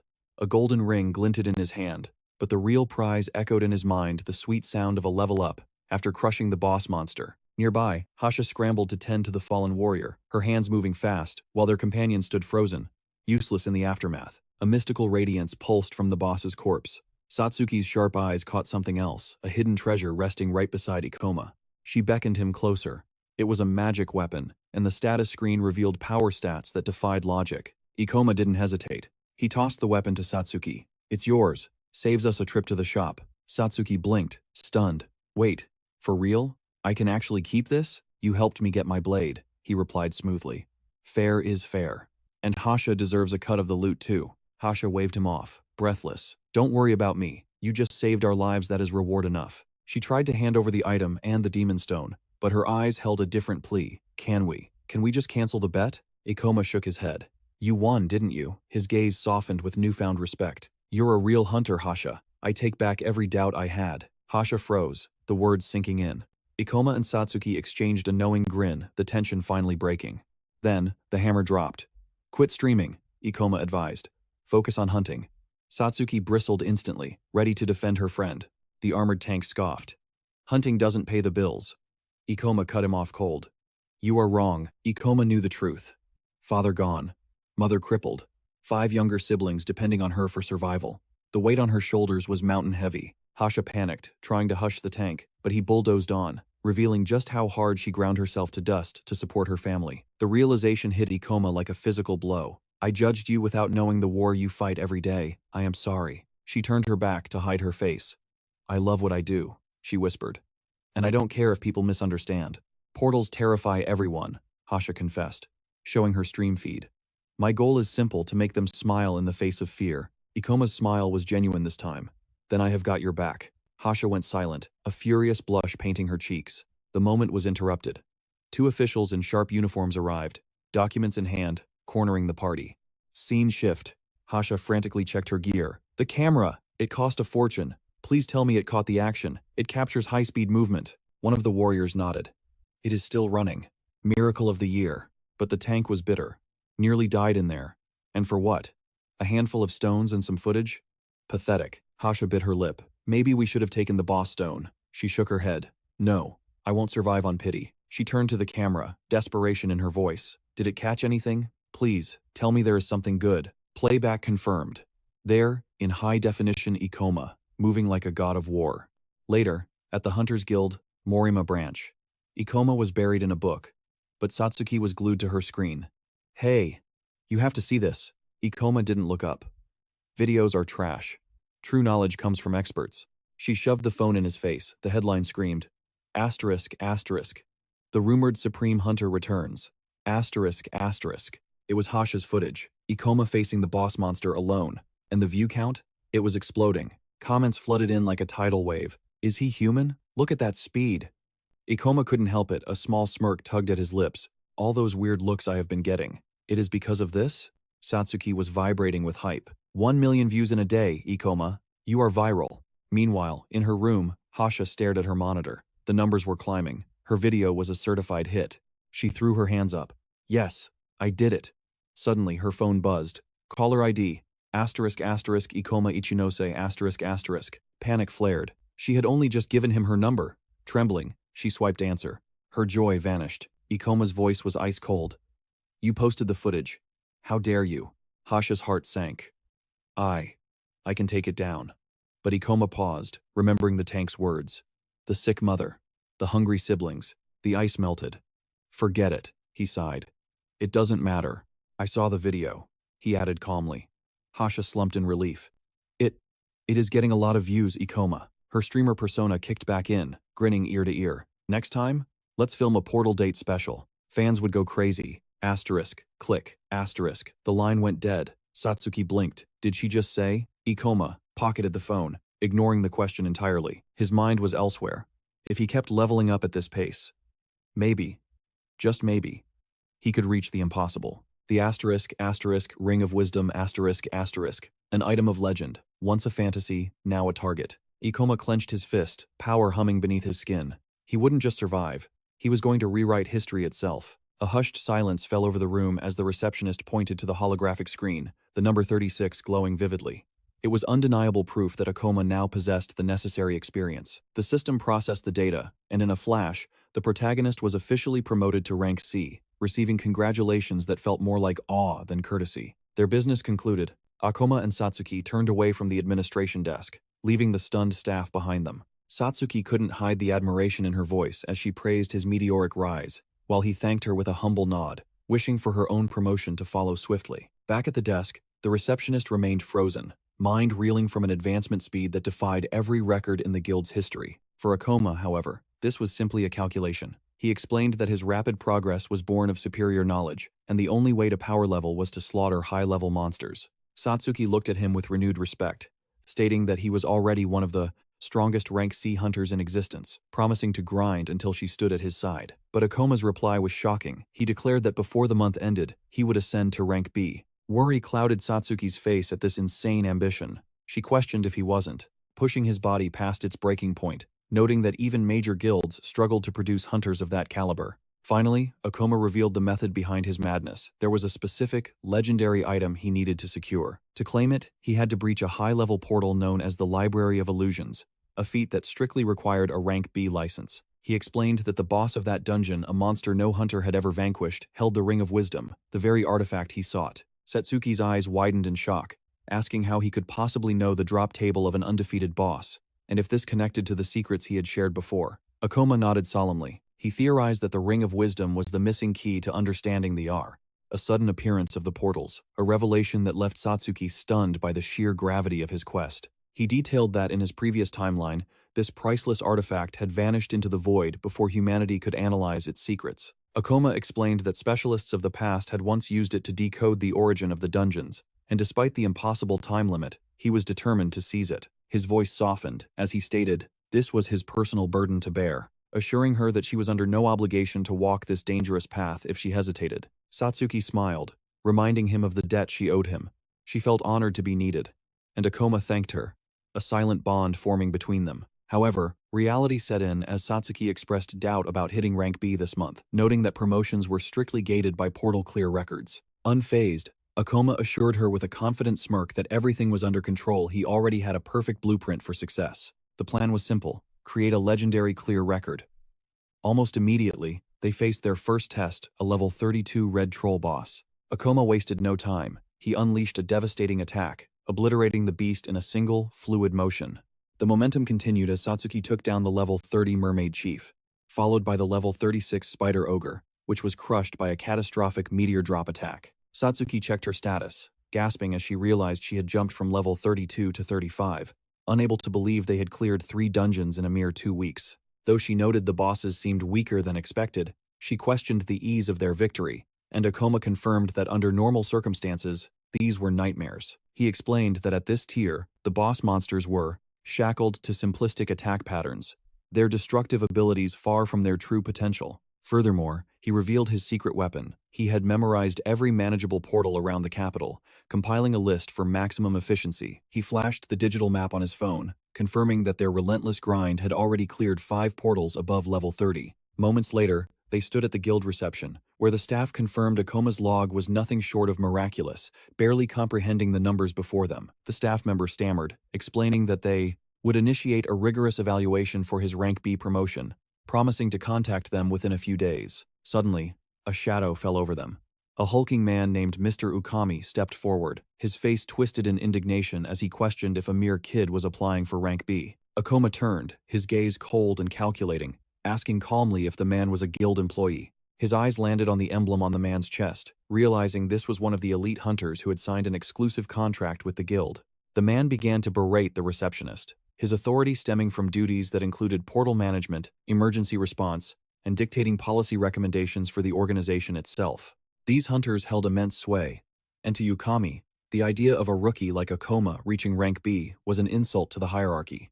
Undeterred, the receptionist informed him that Akoma was already approaching level 40, backed by a flawless record of clearing multiple mid-tier portals. Ukami recoiled as if struck, demanding to know if the kid had truly defeated multiple boss monsters solo. As their eyes locked in a tense standoff, the veteran remembered the 7 grueling years it took him to become the only rank B hunter at the Morima branch. A cold sweat broke out on his brow as he wondered how this newcomer could possibly stand on the same summit he had spent a lifetime climbing. One look at the man's twisted expression told Akoma everything. This wasn't just a bureaucrat, this was an obstacle waiting to happen. Ukami loomed over him, his voice dripping with disdain. "You? A B-rank hunter? With that baby face?" He scoffed, measuring the boy up and down. The young hunter kept his cool. He knew the regulations cold. Without Ukami's stamp of approval, rising through the ranks in the Morima branch was a pipe dream. But retreat wasn't an option. The system was rigid. He could only apply for promotion within his home city. He was cornered, but he wasn't fleeing. Memories of Satsuki's unwavering support flashed through his mind. She had done too much for him to fold now. Steel hardened in his eyes. He locked eyes with the bully. "Your name is Ukami, correct?" Akoma's voice was calm but sharp. "Give me one valid reason to reject my application." The senior hunter leaned in, invading his personal space. "B-rank isn't a participation trophy for rookies who think portals are a playground," he hissed. His aura flared aggressively. "Do you even understand the weight of a hunter's life? Answer me right now, kid." The guild hall went silent. Whispers rippled through the onlookers. "There goes Ukami again," they muttered, always looking for fresh meat to torment. Akoma didn't flinch. He cut through the intimidation with cold, hard facts. "Tell me, how many hunters reached B rank at 17? Ukami blinked, the rhythm of his bullying disrupted. "What? What kind of nonsense are you spouting now? It's been 15 years since the portals opened," Akoma continued, his voice echoing. "History records 6 prodigies who hit B rank at my age. By your logic, were they all unworthy?" He stepped forward, turning the pressure back on the examiner. "I meet every single requirement. So answer me. Are you rejecting me based on skill? Or just your prejudice against my age?" Stunned by the logical beatdown, Ukami took an involuntary step back. "The portal regulations. They aren't flawless," he stammered, his dominance crumbling. He tried to scramble for the moral high ground. "We must rely on the wisdom of experienced veterans, not just paper stats. Rules are written in blood and history, not your personal feelings." Akoma shot back. He glanced sharply at the reception desk. "Isn't that the guild's absolute policy?" The receptionist froze under the scrutiny. He's right," she confirmed, her fingers flying across the keyboard to verify the undeniable data. Satsuki watched in awe. Akoma wasn't just strong physically, his intellect and knowledge of the system outclassed even the veterans. The murmurs turned into stifled laughter. Ukami stood speechless, his face burning. He realized too late that was a bold move. And it worked. Humiliation twisted in his gut like a knife. Behind his silent glare, a dark vow formed. Someone was going to pay for making a fool of him. "You'll regret this insolence," Ukami growled. He turned to the receptionist, demanding the boy's specs. "Level 38. Class. Gravity user." She read out. "Gravity user?" Ukami paused, his brow furrowing. He'd never heard of such a thing. Was it a rare awakening, or a useless gimmick? Ukami scoffed internally. A mage type? He probably just leached experience from a powerful warrior to level up so fast. Ukami forced a fake smile, masking his rage.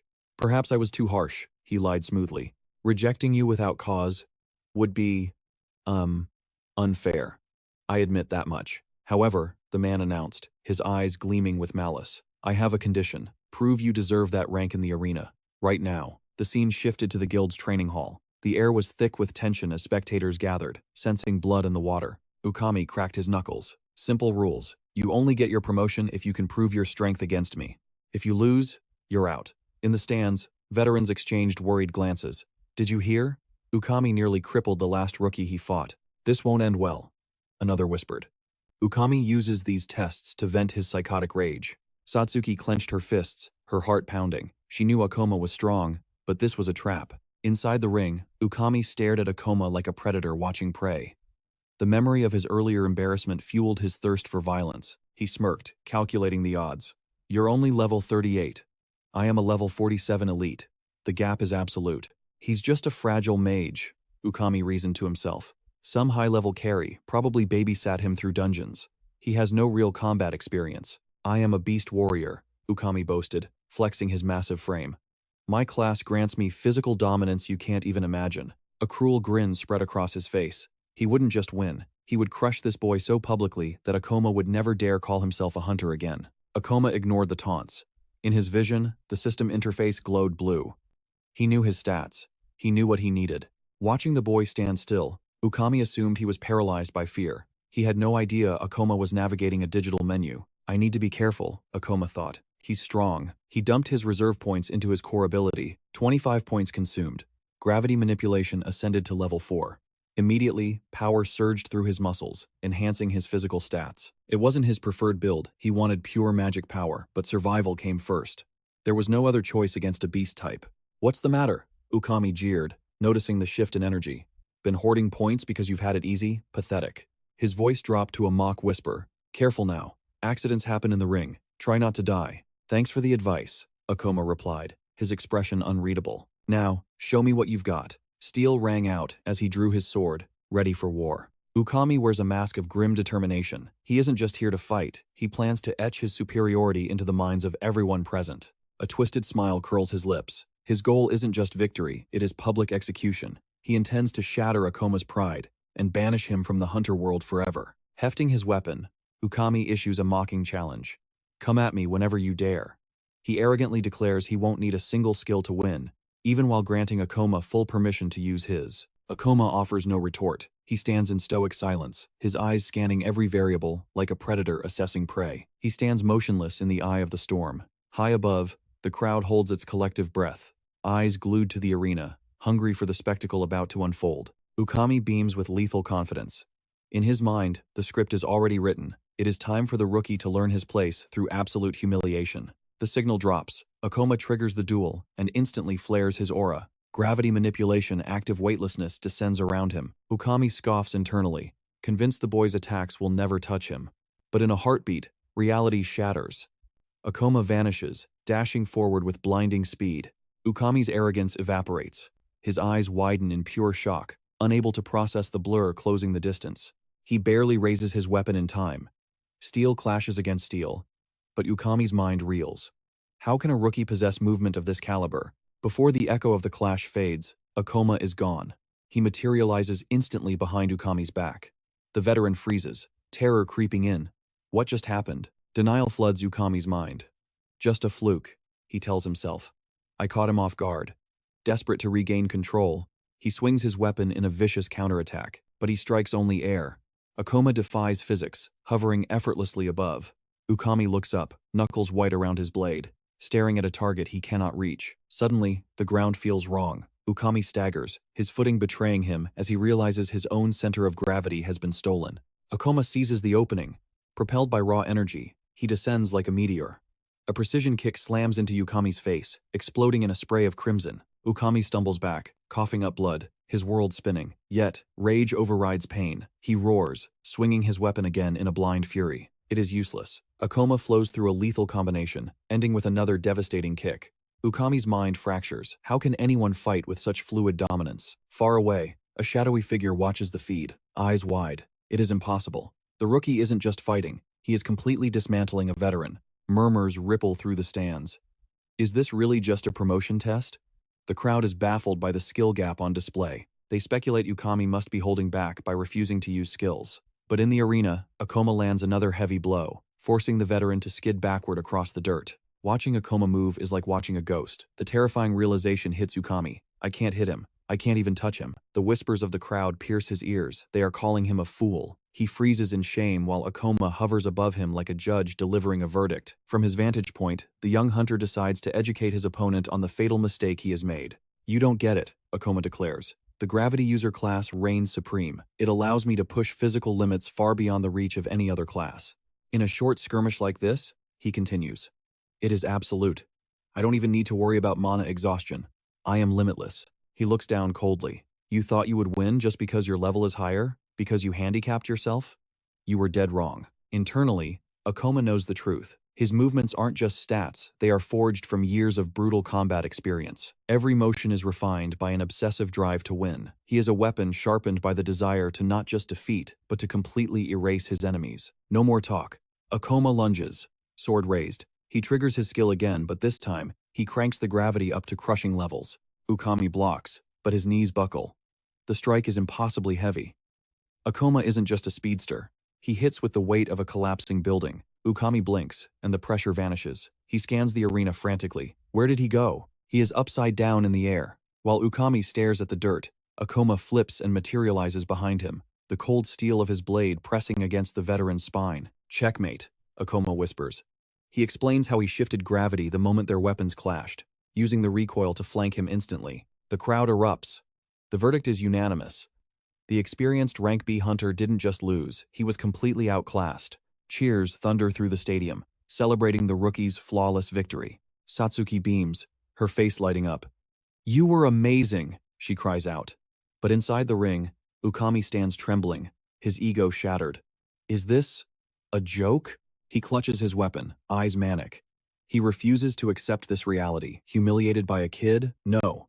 This is unacceptable. Akoma turns to the judge. Does this victory make me an official Rank B hunter? Suddenly, he freezes. The air grows cold. Something is wrong. A blood-red aura explodes around Ukami. Consumed by madness, he lunges, roaring Akoma's name. His eyes glow demonic red as he breaks his vow and activates a lethal claw skill. The claw tears through the air.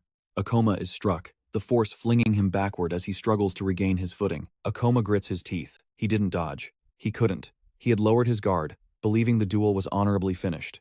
Ukami stands panting, staring at his prey. In his twisted mind, this whole situation is a farce that he needs to correct with blood. My weapon was just a decoy, Ukami sneers. He aimed to kill, though he notes with annoyance that Akoma still managed to block the worst of the damage. Chaos erupts in the stands. That is cheating, people scream. The fight was over. To attack now is a disgrace to the hunter's code. Outrage spreads like wildfire. He swore he wouldn't use skills.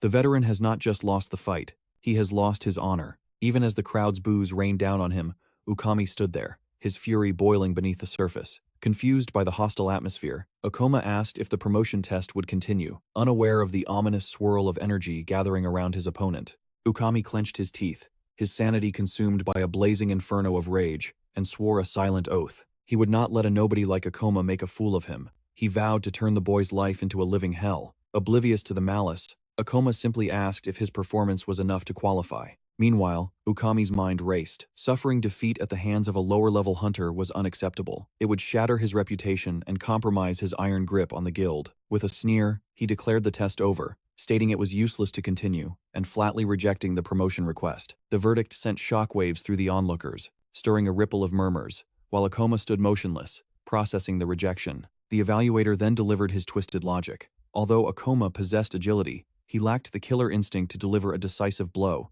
making him a liability against powerful monsters. He didn't stop there, claiming he had deliberately offered several openings during the fight. But, according to him, the boy had been too incompetent to seize those opportunities. Finally, he drove the nail in the coffin, pointing out that Akoma failed to dodge his final technique and took damage, proving he was incapable of reacting to unexpected combat variables. The spectators couldn't stay silent, murmuring that the judgment was rigged and that Ukami had planned to fail the boy from the start, no matter the outcome. Hearing the dissent, Ukami whipped around, demanding to know who had spoken, his murderous glare causing one man to flinch in terror. Another bystander urged his friend to stay quiet to avoid provoking the high-ranker's wrath. Suddenly, Utsunomiya's voice cut through the tension, shouting Ukami's name and asking if he felt no shame for his disgraceful conduct. It was only then that Akoma realized Utsunomiya was present. The young man accused Ukami of breaking his own rules about restricting abilities and declared for all to hear that Akoma had held the upper hand throughout the entire duel. Ukami snapped back instantly, telling the nobody to shut his mouth. Ignoring the threat, Utsunomiya turned to Akoma, assuring him that he would handle the situation and expose the truth to the guild. However, Akoma coldly rejected the offer, questioning why Utsunomiya was using the term best friend and asking what ulterior motive lay behind this sudden assistance. Satsuki, who had witnessed the entire spectacle, was certain that Akoma had won the fight. She watched him with confusion, wondering why he was acting so antagonistic when he desperately needed Ukami to acknowledge his strength. Akoma revealed the cold truth. That was exactly why he had fought so hard to make the gap in their power undeniable. But as the adrenaline faded, he reflected that while he had successfully crushed his opponent's pride, perhaps total humiliation had been a strategic error. He concluded there was no point in regretting it now. Defeating the man had changed nothing about the result. Suddenly, a new figure approached, asking about the cause of the commotion. Ukami froze, instantly recognizing the newcomer as Deputy Guildmaster Serizawa.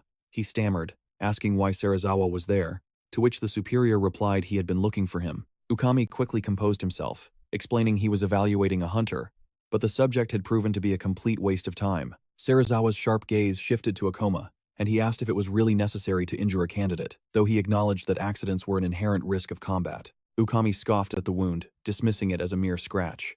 Serizawa, uninterested in the excuses, simply told him to drop the matter. Akoma watched in silence as Ukami told his superior they had an urgent matter to discuss and was immediately summoned upstairs. Ending the test with a final glare, Ukami declared he had no time to waste on the weak. As Serizawa walked away, Utsunomiya murmured in awe that he was looking at the strongest hunter in the guild.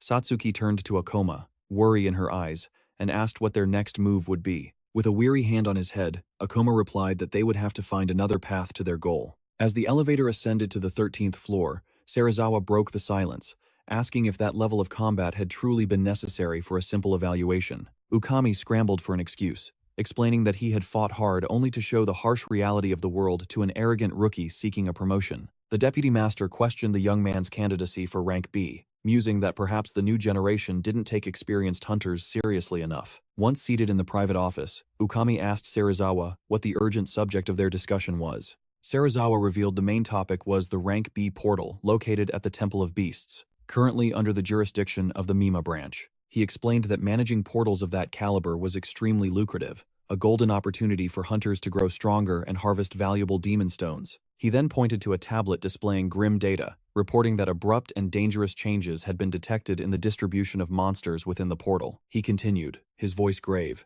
explaining that mana density levels were spiking abnormally and that their priority must be preventing a disaster, not chasing profits. The evaluator, holding the report, seemed to realize that Serizawa wanted to shut down the Temple of Beasts to avoid a catastrophe. Serizawa confirmed his suspicion, explaining that the ministry was desperate to keep rank B portals open due to their scarcity. Furthermore, the guildmaster was hesitating to close it, blinded by the potential profits it generated. He added that the only reason for this hesitation was the fact that Ukami, as an experienced hunter, had previously declared the place safe. Serizawa emphasized that the portal now raised too many questions and that, personally, he could no longer vouch for its safety. Therefore, he ordered the evaluator to offer the guildmaster a revised opinion.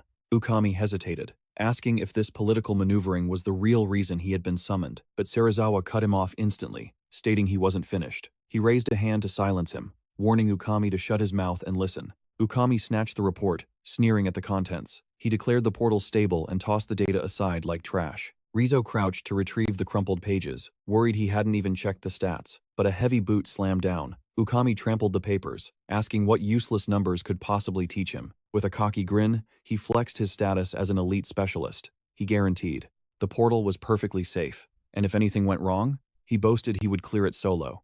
Asterisk, bam, asterisk, he slammed his hand on the table.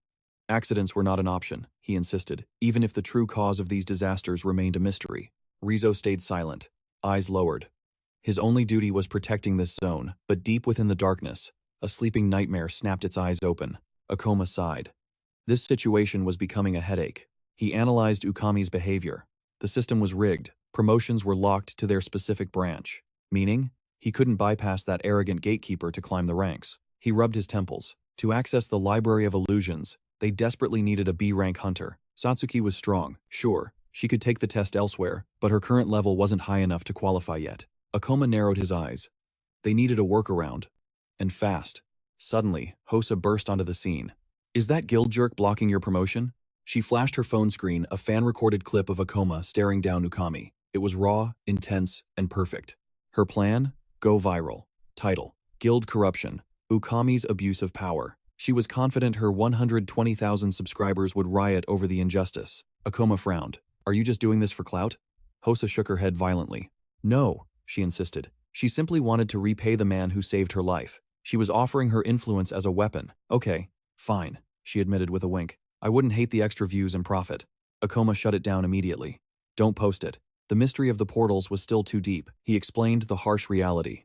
The guild needed every veteran they had right now. Even trash like Ukami. Public shaming wouldn't fix a narcissist's mind. It would only cause chaos. Besides, he warned, his voice low, it puts a target on your back.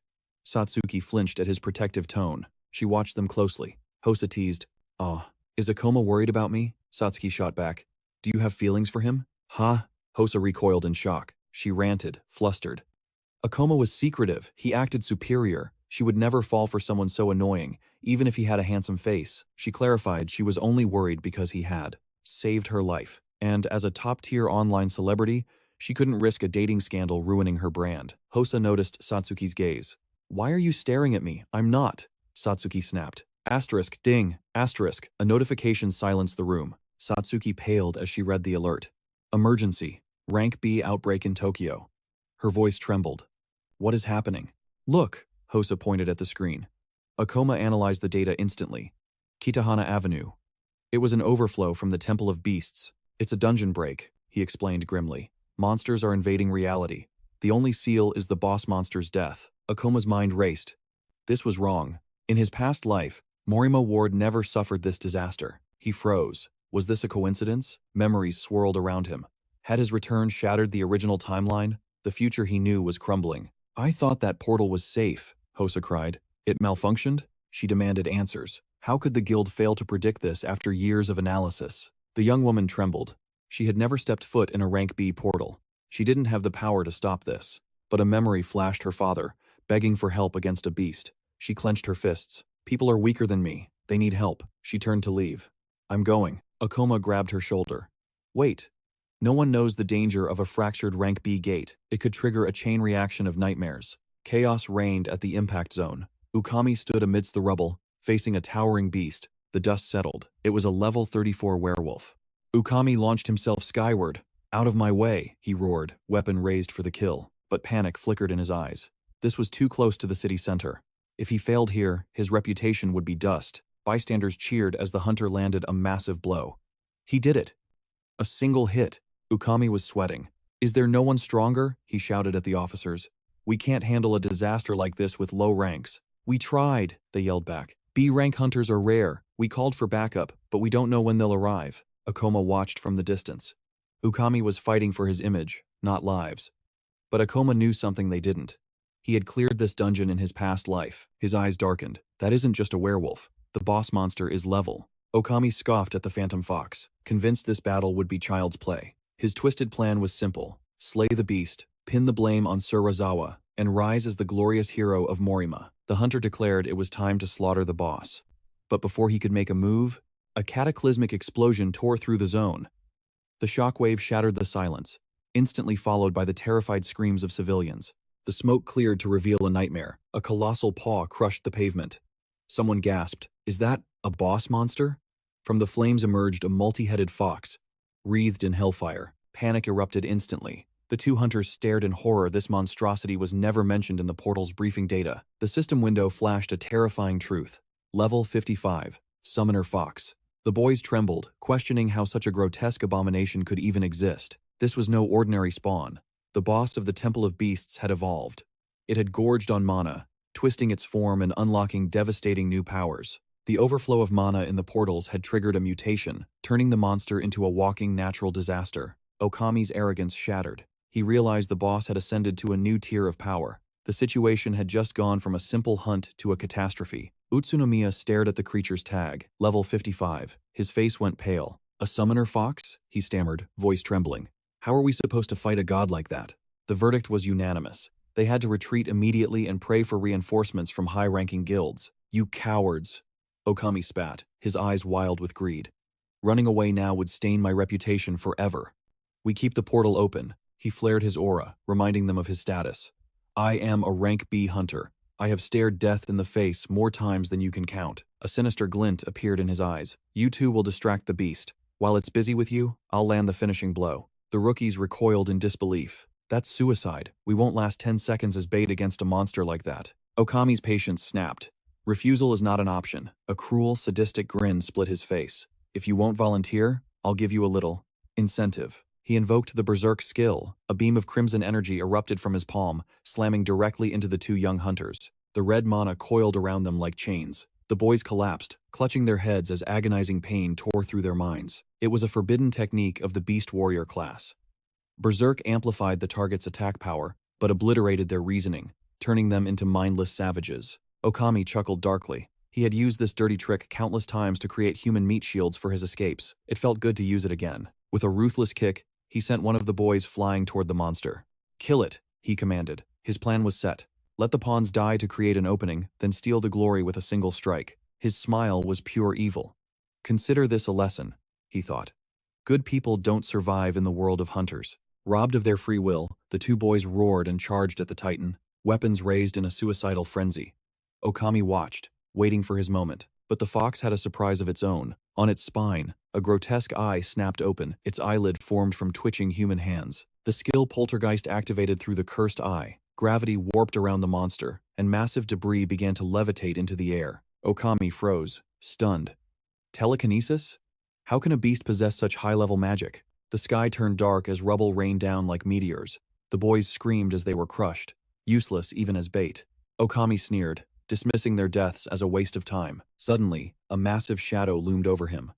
A boulder the size of a car was hurtling his way. "Break!" Roaring, Okami unleashed the Beast King's smash, pulverizing the rock in midair. But the truth hit him hard. This monster was using psychokinesis. The power gap was insurmountable. He turned and fled through the ruined city, the phantom fox hot on his heels. "It's too fast!" Panic rose in his throat.